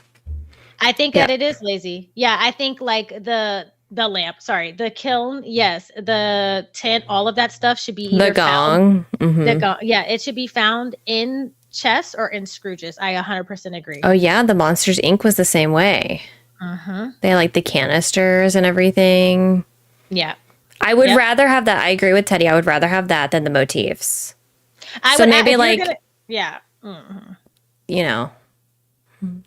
Give me a recolor, maybe. I don't want to complain too much because then they'll go back to motifs. Yeah, I'll take a win where there's a win, and it is a win to have that over motifs. But I do agree that I think that it is giving lazy to pull something that exists in the game like that and not just put it in Scrooge's shop, especially when we could use more items, I think, in Scrooge's shop. I mean, even clothing wise, like we need more clothes in Scrooge's shop too. So, If DDV is so buggy or broken, would you still recommend it for potential new players? I highly doubt I'll ever get to play DDV. It's just not for me. Oh my God. Ooh. That one is definitely spicy. Oh my God. I would say yes. Only because is it $30? Mm-hmm. I think at the $30 price point for the base game, you're gonna get your money's worth. Yeah. That's a hard one for me, man. That's a hard one. If you're interested, if you've gone this long and it has not piqued your interest, do not buy it. Don't buy it. Yeah, like, don't buy it's not going to. If you're watching videos and you're like, this looks fun, then absolutely. I would only recommend buying it at that $30 price point. I 100% agree. I would also 100% recommend the DLC as well as, if you want to spend 60 on the game, get the base and then the DLC. But I couldn't recommend it without a disclaimer. I think that's kind of where I'm at now. Like, I would, if there was anybody who was like, I know you stream DDV, I've been looking at it. Should I buy it? I would say, yeah, I mean, I would get it. Just be mindful that it's a little like you should expect some bugs and stuff like there, but you're still going to have a good time. So I would have to do like a mini disclaimer. Yeah. I'd recommend the cheaper version. And it's harder to do a disclaimer now that it's out of early access. Because like before you could be like, well, it's in early access. Early access, yeah. Now it's like, it's completely broken. Yeah. I think the stuff at the beginning, though, isn't broken. It's just like once you get further that it starts to break down. Because when you think about it, somebody that's new to the game isn't doing a ton of decorating, isn't doing a lot of these different, it's not going to be working super hard on dream snaps, most likely. Like you have to get further into the game. Yeah. Okay. With the lack of improvement regarding decorating, have either of you considered trying out different games that have superior decorating mechanics, i.e. Enshrouded? Our baby Enshrouded. We love Enshrouded. We love Enshrouded. If I'm going to be 100% real with you guys, like, and just be honest, I will say that on a day-to-day basis right now, I stream DDV and I have fun with it. I still enjoy playing DDV. Do I play DDV in my free time? The answer to that would be no.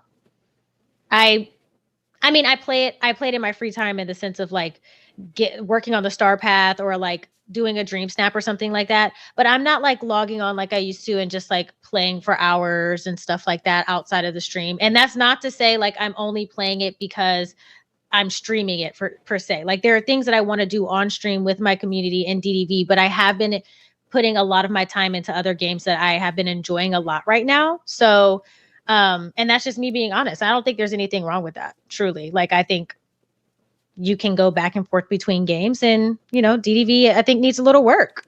I don't know if we're answering your question in particular, but I think when you're creating content, this is totally going off on a whole different direction.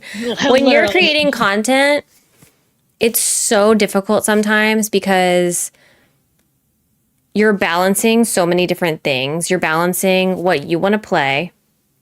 You're balancing what your community wants to see you play. Mm-hmm.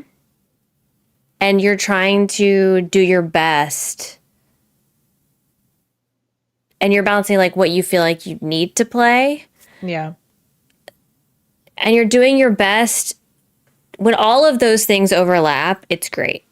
When they don't, it's very hard to determine which one is the most important because you want to put your community first, but you don't want to be miserable while you're doing it.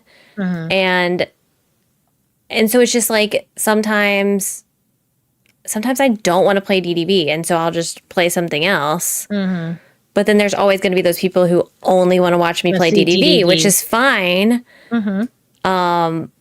And I've kind of just been in my I'm playing whatever I'm in the mood for era. You know?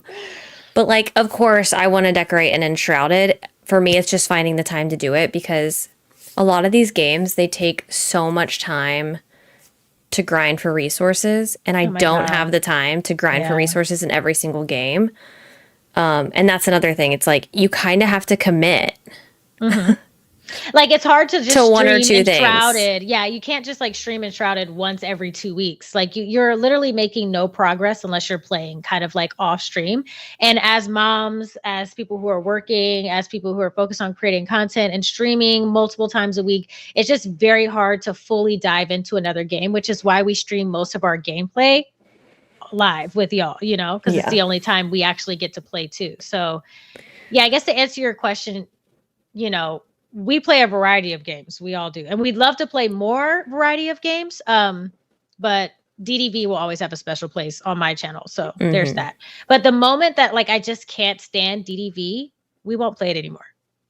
I personally won't play it. Even if it's like I might play it maybe once every now and again or just on updates or whatever. But if it like continues to decline and it's just a game that we are no longer enjoying anymore, then you won't see it on my channel. And that's just honest. Yeah. And I think for me, I've kind of, I don't want to say I've proven that, but like I went so long without playing Animal Crossing at all. I play it every now and then now. Like, my channel was built on Animal Crossing. Animal Crossing. And once Animal Crossing kind of died down, it slowed down. I played it continuously, and then I started introducing more games, and I started playing other stuff, and then it's just like it kind of, just kind of a cycle. So I'm hoping that doesn't happen with Dreamlight Valley for a while, because I do think there's so much more content for them to add. And that was the problem with Animal Crossing, is they just weren't going to add anything else. So it's like I could only make so many islands. Yeah. You know, before it's like, what else? There's nothing else to do. I can only compete in so many competitions and dominate at all of them before I'm the greatest of all time at Animal Crossing. Yeah. So once I became the greatest of all time at Animal Crossing, I was kind of like, okay, time for me to bow out and play something else, so other people can have their moment to shine in Animal Crossing. You know, but yeah, I think you know. You can just play other stuff. Sabotage. Play what I want. Champ, literally. I'm just gonna play what I want and do what I want. Yeah, and I think variety is healthy. I'll just throw that out there too. I do too. There's so many games. Yeah. I feel like the cozy community, if you can, I don't know if you can call my community very cozy, but the cozy community as a whole, I think there are a lot of newer players to gaming. Whether that was Animal Crossing was your introduction into gaming, Dreamlight Valley was your introduction into gaming. Maybe you played something when you were a kid, but then you kind of stopped, but then you got back into it. Especially during the pandemic, a lot of people got into gaming. I think people are like, a lot of people, okay, there are some people who it's just like they're going to play one game, that's all they're going to play ever, and that is fine if that is you. Yeah. But I do think if you're someone who, like, you have your introductory game, maybe, like, try something else out. Yeah. See if there's something else that you might like. There are a lot of games out that have demos that you can play. You can try it out, see if you would like it. For free. There are free games. Like, Palia is a great free game to try. Fortnite is free. Lego Fortnite. Lego Fortnite is so cozy, and they have a complete, like, what is it, decorating mode? Like, it's you just like have a sandbox mode, and you can just do whatever you want. Yep. There's tons. Highly recommend trying a different game if you're someone who recently got into gaming, because it's just nice to do different things. Well, those were long answers. I don't even know what we're talking about at this point. We're actually just I think I'm delirious. Welcome to the therapy session. Oh my God. I will always love DDV, but what are 3 games outside of DDV and Palia and Enshrouded that you're excited for? Maybe new upcoming releases. Okay, I'm excited for Fantasy Life. Comes out in October. I'm concerned about Fantasy Life. I'm cautiously optimistic about Fantasy Life. I played Fantasy Life on the 3DS, and it was great. I think people have unrealistic expectations about what Fantasy Life is going to be. So I'm worried about that. I'm excited about the new Zelda game coming out where you play as Zelda. Although, who knows, I'm probably going to buy it, play it one time, and then never touch it again like I do 90% of the games that I get. Yep, there's that part too. That's fine. And that's then great. One more, another game. I mean, Final Fantasy 14. Final Fantasy 14 just got a recent update. I've been streaming it over on Twitch, if y'all didn't know. So good. And Kay's been streaming it on her channel. If y'all are not subscribed to Kay, by the way, obviously you need to do that. There's 420 of you here, so everyone in attendance should be subscribed to Kay. So go do that. Thank you. Final Fantasy 14, we just recently started playing. It is an MMO. They just updated the graphics. They added a new DLC. We are new. I think I'm like a level 24. And so I'm trying to get to level 50 because that's when I can get an apartment. And that's when I can start decorating. Yeah. So I want to do that. I eventually want to get a house because we've seen people decorating houses and they look insane. So it's so insane what you can do in Final Fantasy, guys. It's so crazy. So there we go. Crazy. I mean, there's way more that I'm excited about other than that, but do you have some? I would say my tops right now that I'm excited about is Tales of the Shire. Mm-hmm. Really excited about Tales of the Shire. I'm really excited, and this game is like, I don't even know when it's coming out. I think it's just still in development, but there's this new mermaid game I just saw the other day where I was like, oh my God. Yeah, you can literally play. It's an RPG with like action and adventure, and there's like this whole storyline, but you play as a mermaid swimming through the ocean. There's like weapons and stuff like that. That sounds super exciting. And Final Fantasy, I think. Yeah, I'm excited to be diving into Final Fantasy and exploring that a little bit more. Oh, yeah, I was gonna say, Teddy, I'm also excited about Paralives and Enzoy. And I don't know if anybody has heard of those two, but they're life simulation games. And I know that's more than 3, but Paralives I'm most excited about. Enzoy, I don't even know if there's a computer on the planet that'll be able to run that game at this point, like smoothly. But I come from like life simulation is one of my favorite things to play. And so I've been looking for something to replace The Sims for me. And Paralives is looking very promising. Which they're going to be I think you purchase it once and everything, all the new content that comes to the game is going to be free. According to them. My only thing about Paralives is I don't know how sold I am on the art style. The art style is interesting. So I'm like trying to get on board. I think I can get into, I don't mind the art style too much. It is very different. But I think like the art style has to go well with like how well the game plays. I could totally get past it. It's a unique art style for sure. Yeah. I did tweet about, Discounty. So cute. It's like you're like running a little shop convenience store.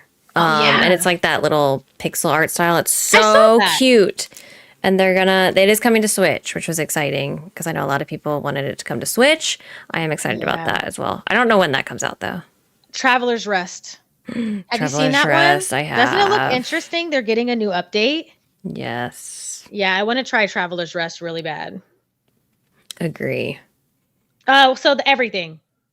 Yeah. Okay, here's a question specifically for you, and then I'm going to run to the restroom while you answer it, okay? For me? Yeah.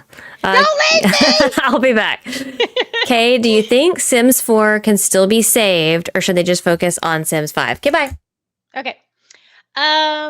Do I think Sims 4 can be saved, or do I think they should focus on Sims 5? I think Sims 5 absolutely needs to happen because I think after a certain amount of years, a game, you need a new game. I think with Paralives and Enzoy coming out, The Sims 4 is 100% going to need to improve, or they're going to get, like, people are looking for a replacement at this point. So absolutely Sims 5. I do think that the news of Paralives and also Enzoy coming out did light a fire under them because they just released an announcement that they're hiring a team of people to focus solely on the base game and the bugs. And I think that if they can fix the base game bugs in The Sims 4, I think they will have a loyal community for a very long time. Because The Sims 5 looks like it's going to be it's going to be a little bit different from what we're used to with The Sims. So not thoughts on Madden 25. Get out. Yeah, again, it's an older game. So I think that they do need to focus on making The Sims 5 better than The Sims 4. But yeah, I think The Sims 4 will still have a place in everybody's heart. Like, you got to think about it. People are still playing The Sims 1. People are playing Sims 2 and Sims 3 right now. So, and The Sims 4 is a beautiful game too. So that's another thing. Like, it's gorgeous. There's tons of CC, there's tons of mods. I don't think The Sims 4 is going anywhere. I really don't. What does everyone feel about the expansion coming out? Is that the romance expansion, Rebecca? I don't know. I don't know how I feel. I gave up on the expansion packs when they wouldn't fix their base game, truly. So, oh my God, she's back. Thank God. this was crazy. Oh my gosh, what happened?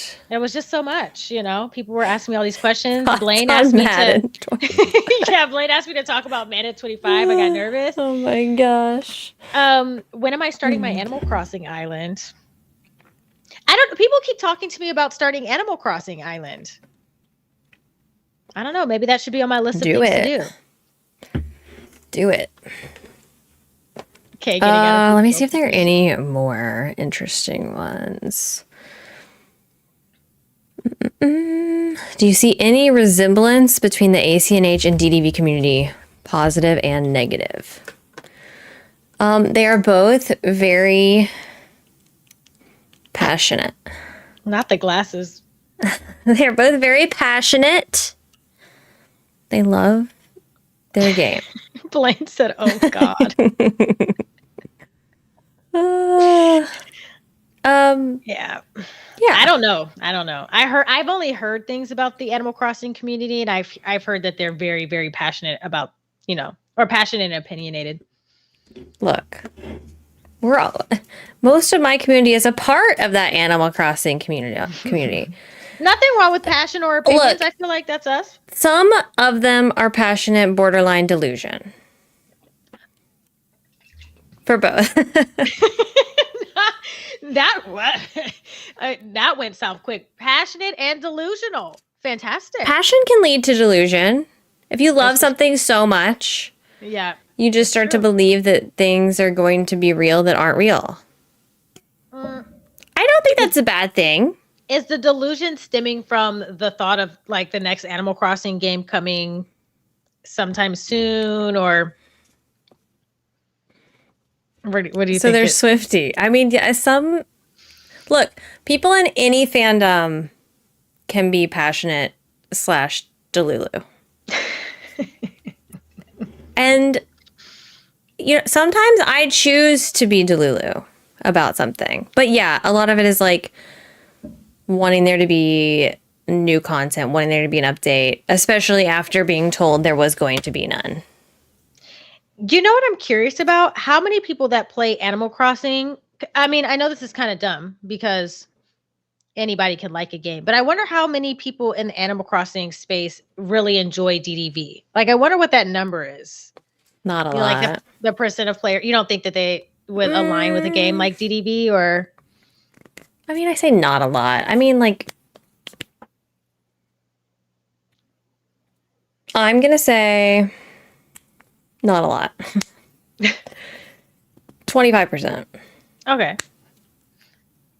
25%?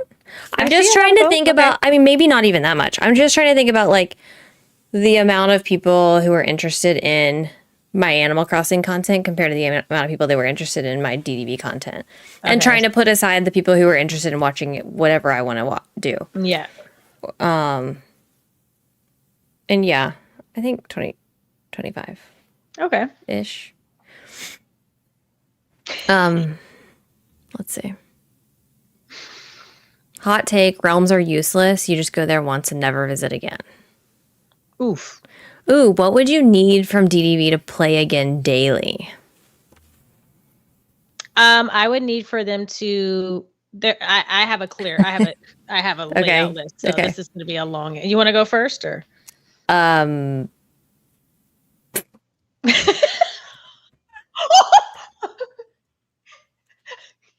Get out. Thank you guys. Okay, so that's it. Thank you for coming to the stream today. We're gonna. Did you just try to dive off your desk? Snatch your water bottle, trying to create a diversion. Hello. I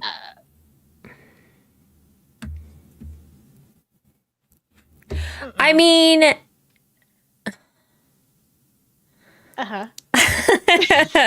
Like right now in my life, they would have to like become Fortnite. Like I don't know what to say. Like I don't know. Oh, but there is a Disney update coming Disney to Fortnite. Yes.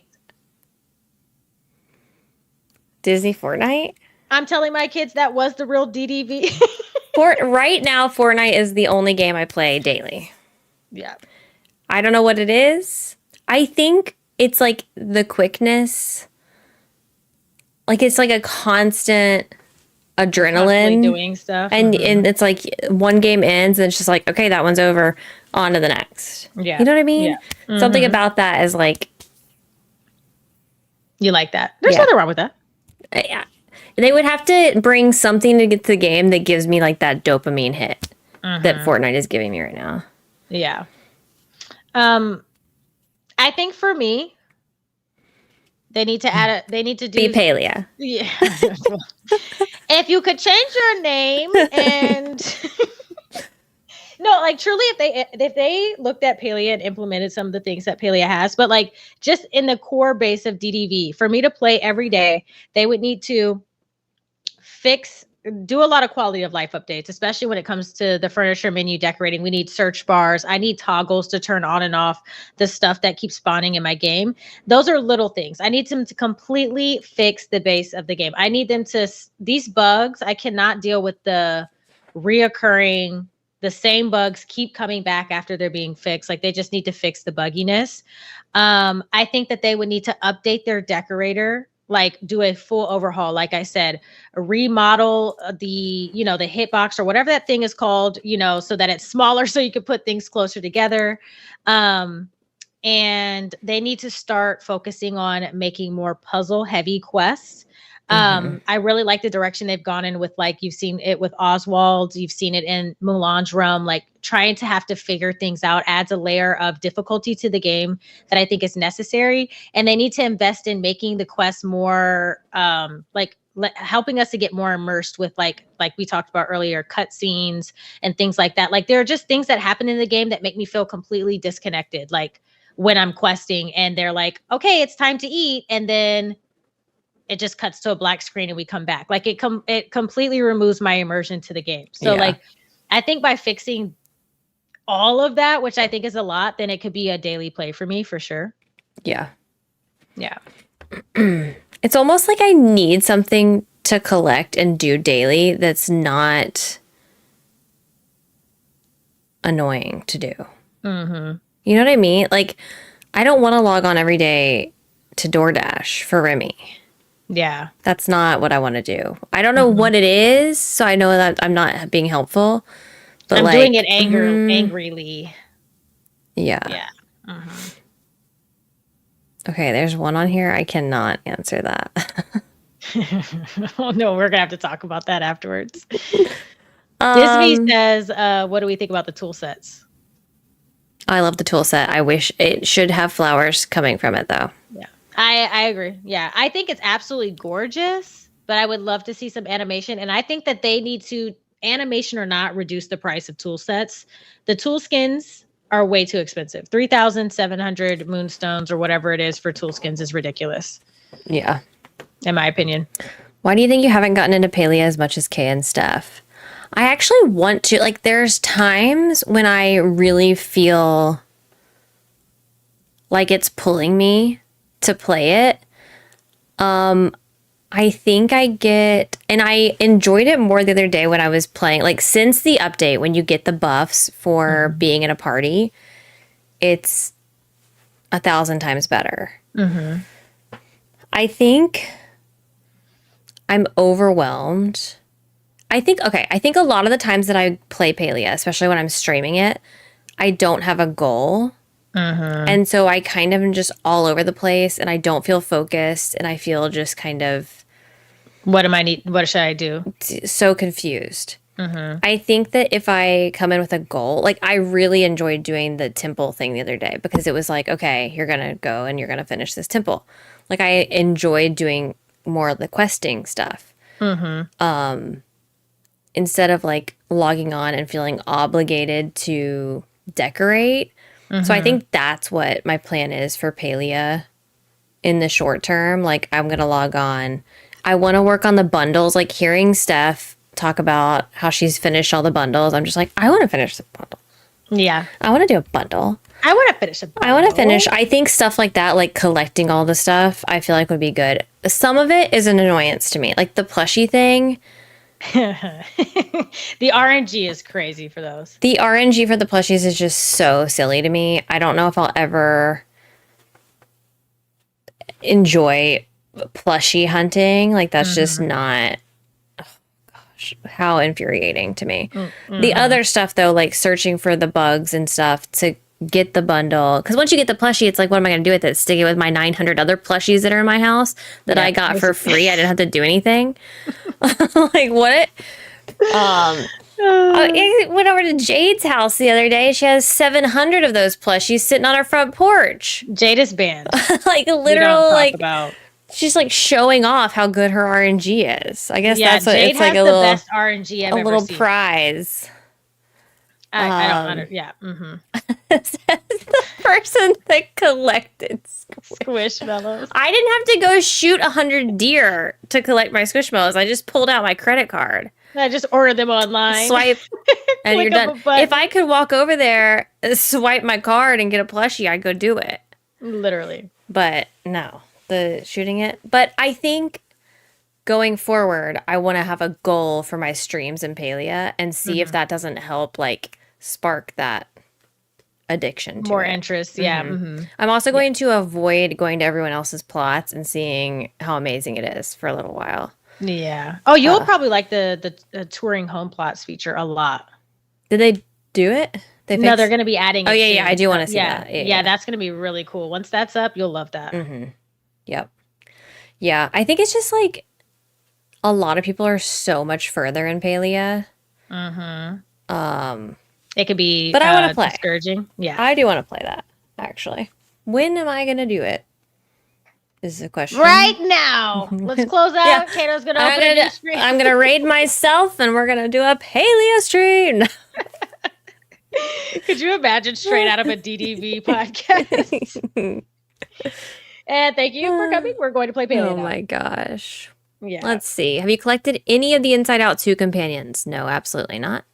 I think I'm close to getting one, but I haven't even done the level 2 quest for Mulan at this point. So, gosh, and I streamed DDB for so long. How do I have like nothing done? I don't get it. I think it's because That's I've what been I don't grinding the get. star path. I've been doing the star path. Yeah, I'm telling you, it's just because there's always something else. And that's another reason they need to separate these events, like the events being stacked on top of each other. I understand that this one coincided with the movie coming out. I don't care. Yeah. Like, do it later. Yeah. Or move something. It's not going to make anybody go watch the movie. I'm sorry. It's literally not. I have... You know what I'm going to be doing? I'm going to be sitting at home trying to get my memories because that's what y'all are forcing me to do. I'm going to actually miss the theater because I'm too busy.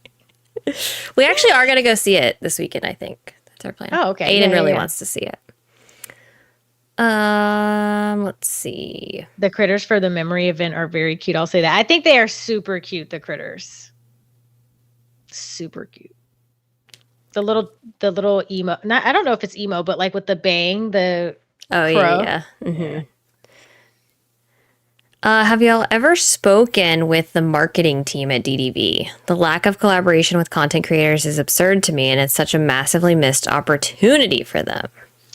I don't think that if I walked into the office building, they would even recognize, they wouldn't even acknowledge No. that I was there. No. Yeah. The only time I've ever spoken with anyone associated with the game was before the game came out. They contacted me, asked if I was interested in playing it. They sent me a code for the game. Never heard from him again. I also like reached out because I was like, hey, do you have anyone that I can get in contact with? Like I would love to collaborate further. Never heard back. So Okay, great. yep. So there we go. No. So no. The only people I talk to very randomly that is associated with DDV is their social media team when they're like, great dream snap photo. Yeah, I've never gotten that. And I'm like blushing because I'm like, oh my God, thank you so much. Bless you. Oh my gosh, that's how I felt when Discounty followed me on Twitter today. I was like, you did Excuse me, Wow. oh me. Teddy with that. We'll let the team know right away. That, Yeah. Don't we hear that often? Little Nemo, thank you so much for becoming a member. Can we get some gold stars for Little Nemo? Let's go. I thought Paleo would be more like WoW mixed with decorating and better graphics. It is not that. The only similarity between Paleo and WoW is that they're both an MMO, but they're very different MMOs. I'm not going to go into... Yeah. I don't think anyone's mad at me at this point, so I'm not going to go into my thoughts on Paleo and and what I think they should do. Right. That's a whole nother conversation. That's a thing. The team is tired from from Teddy. Literally. All right, we definitely didn't answer all of them, but I like that feature. That's fun. that's fun, isn't it? Yeah. Anonymous questions. Did you guys enjoy that? Should we do that more often on the streams? Yeah. I'm curious about that one. We'll chat soon. Okay, so let's answer the overarching question: is Disney Dreamlight Valley dying? Yeah. Just say yes or no. Okay. Yeah. Oh, I'm saying yes. I think they're saying yes to something else. They're saying yes to something else. Okay, I was like, did I? Wait, now they're saying yes. Wait, what did we ask before that? I don't remember. I forgot. That's my brain for you. Oh, those are new yeses. That's a lot of new yeses. I'm actually shocked by how many yeses I'm seeing. I see 4 no's. That's a lot of yeses. Just know that y'all have all signed a contract that requires you to continue to watch the both of us, regardless of what we're playing. It's in the hospital. Oh my gosh. Okay. Okay. More yeses than I would have expected. That's a lot of yes. I was not expecting that many yeses. Okay, we're seeing more no's now. Oh, they asked about the Q&A. You asked if they liked the Q&A. Okay, cool. And they That's did. what it was. Okay. Thank you. I don't know if I can answer the question. I think that it's declining. It's in a fragile state currently. It's in a fragile state. That's exactly what I'm thinking. Do I think that like I said earlier, I don't think DDV will ever officially die. I just don't think that'll ever be the case. But I definitely think that it is in a bad state right now. And I think that it is struggling just struggling. Yeah. Definitely has a cult. It's having a midlife crisis. It was dead on arrival, Blaine.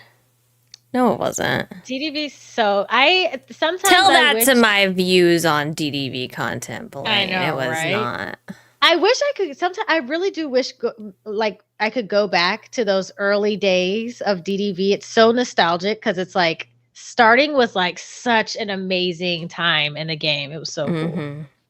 I don't like mobile games. Me either. You can't make me like a mobile game. I've never tried one that I liked. I've tried multiple, and even though they're like fun to play in the moment, I can never play them like long term. Even if usually I'm looking for something to do. I think we're getting away from what the game started out to be and more focused on premium shop and bundles. Is Blaine saying that my channel is bad? Hashtag ban Blaine. Hashtag ban Blaine. A lot of bad things get views. Someone screenshot that. Oh my gosh. Wow. The shade. Okay, let me close. How do I close this? End. Wow, Blaine. Yeah, I mean, again, yeah. I don't know if I'd say it's dead. I just think it's struggling right now. I think that they're in a middle point. Like I think people are getting to their breaking point with the bugs, and it's leaving a bad taste in people's mouths. So I think that it could go either direction. That's what I think there's a difference between dying and being dead. Yes. It's not dead. We're all still here playing it. We can still hit with the resuscitation. And people who are dying come back all the time. They can come back. Sometimes you see the light. Get your best staff in there and figure it out. You'll hear us calling, come back to us. Don't go to the light. Don't go into the light, DDV. Yeah. Okay. I think we have I think we've covered everything. It's I think so. gone completely off the rails. I think that we were actually delusional today. We should have prioritized. I think this sleep. was actually the most unhinged that we've gotten, and that's okay. But yeah, pretty unhinged. What did you guys think about the episode? Did you guys enjoy? Let us know. Yep. Thank you all so much for hanging out with us. Yeah, it was so fun.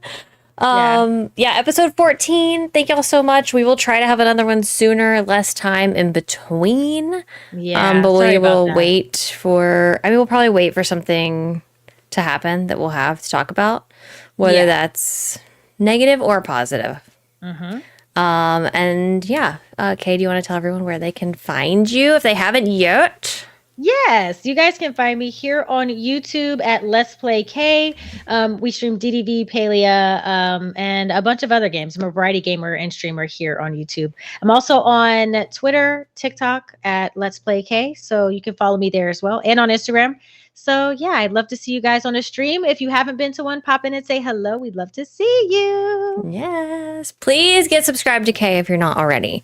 And you can find me here, obviously, on YouTube at Console Kato. I stream all my cozy stuff over here, cozy first looks, stuff like that. And then I'm also streaming over on Twitch, Fortnite, Final Fantasy, some Palia over there when there's drops, all kinds of different stuff. So make sure you're following over there. Thank you all so much for hanging out for episode. And your VODs channel. And I have a VODs channel, yes. Yes. Console Kato VODs. Go subscribe to that too. Thank y'all so much for hanging out for episode 14 of Valley Talk. We will see you all next time. Bye. Bye.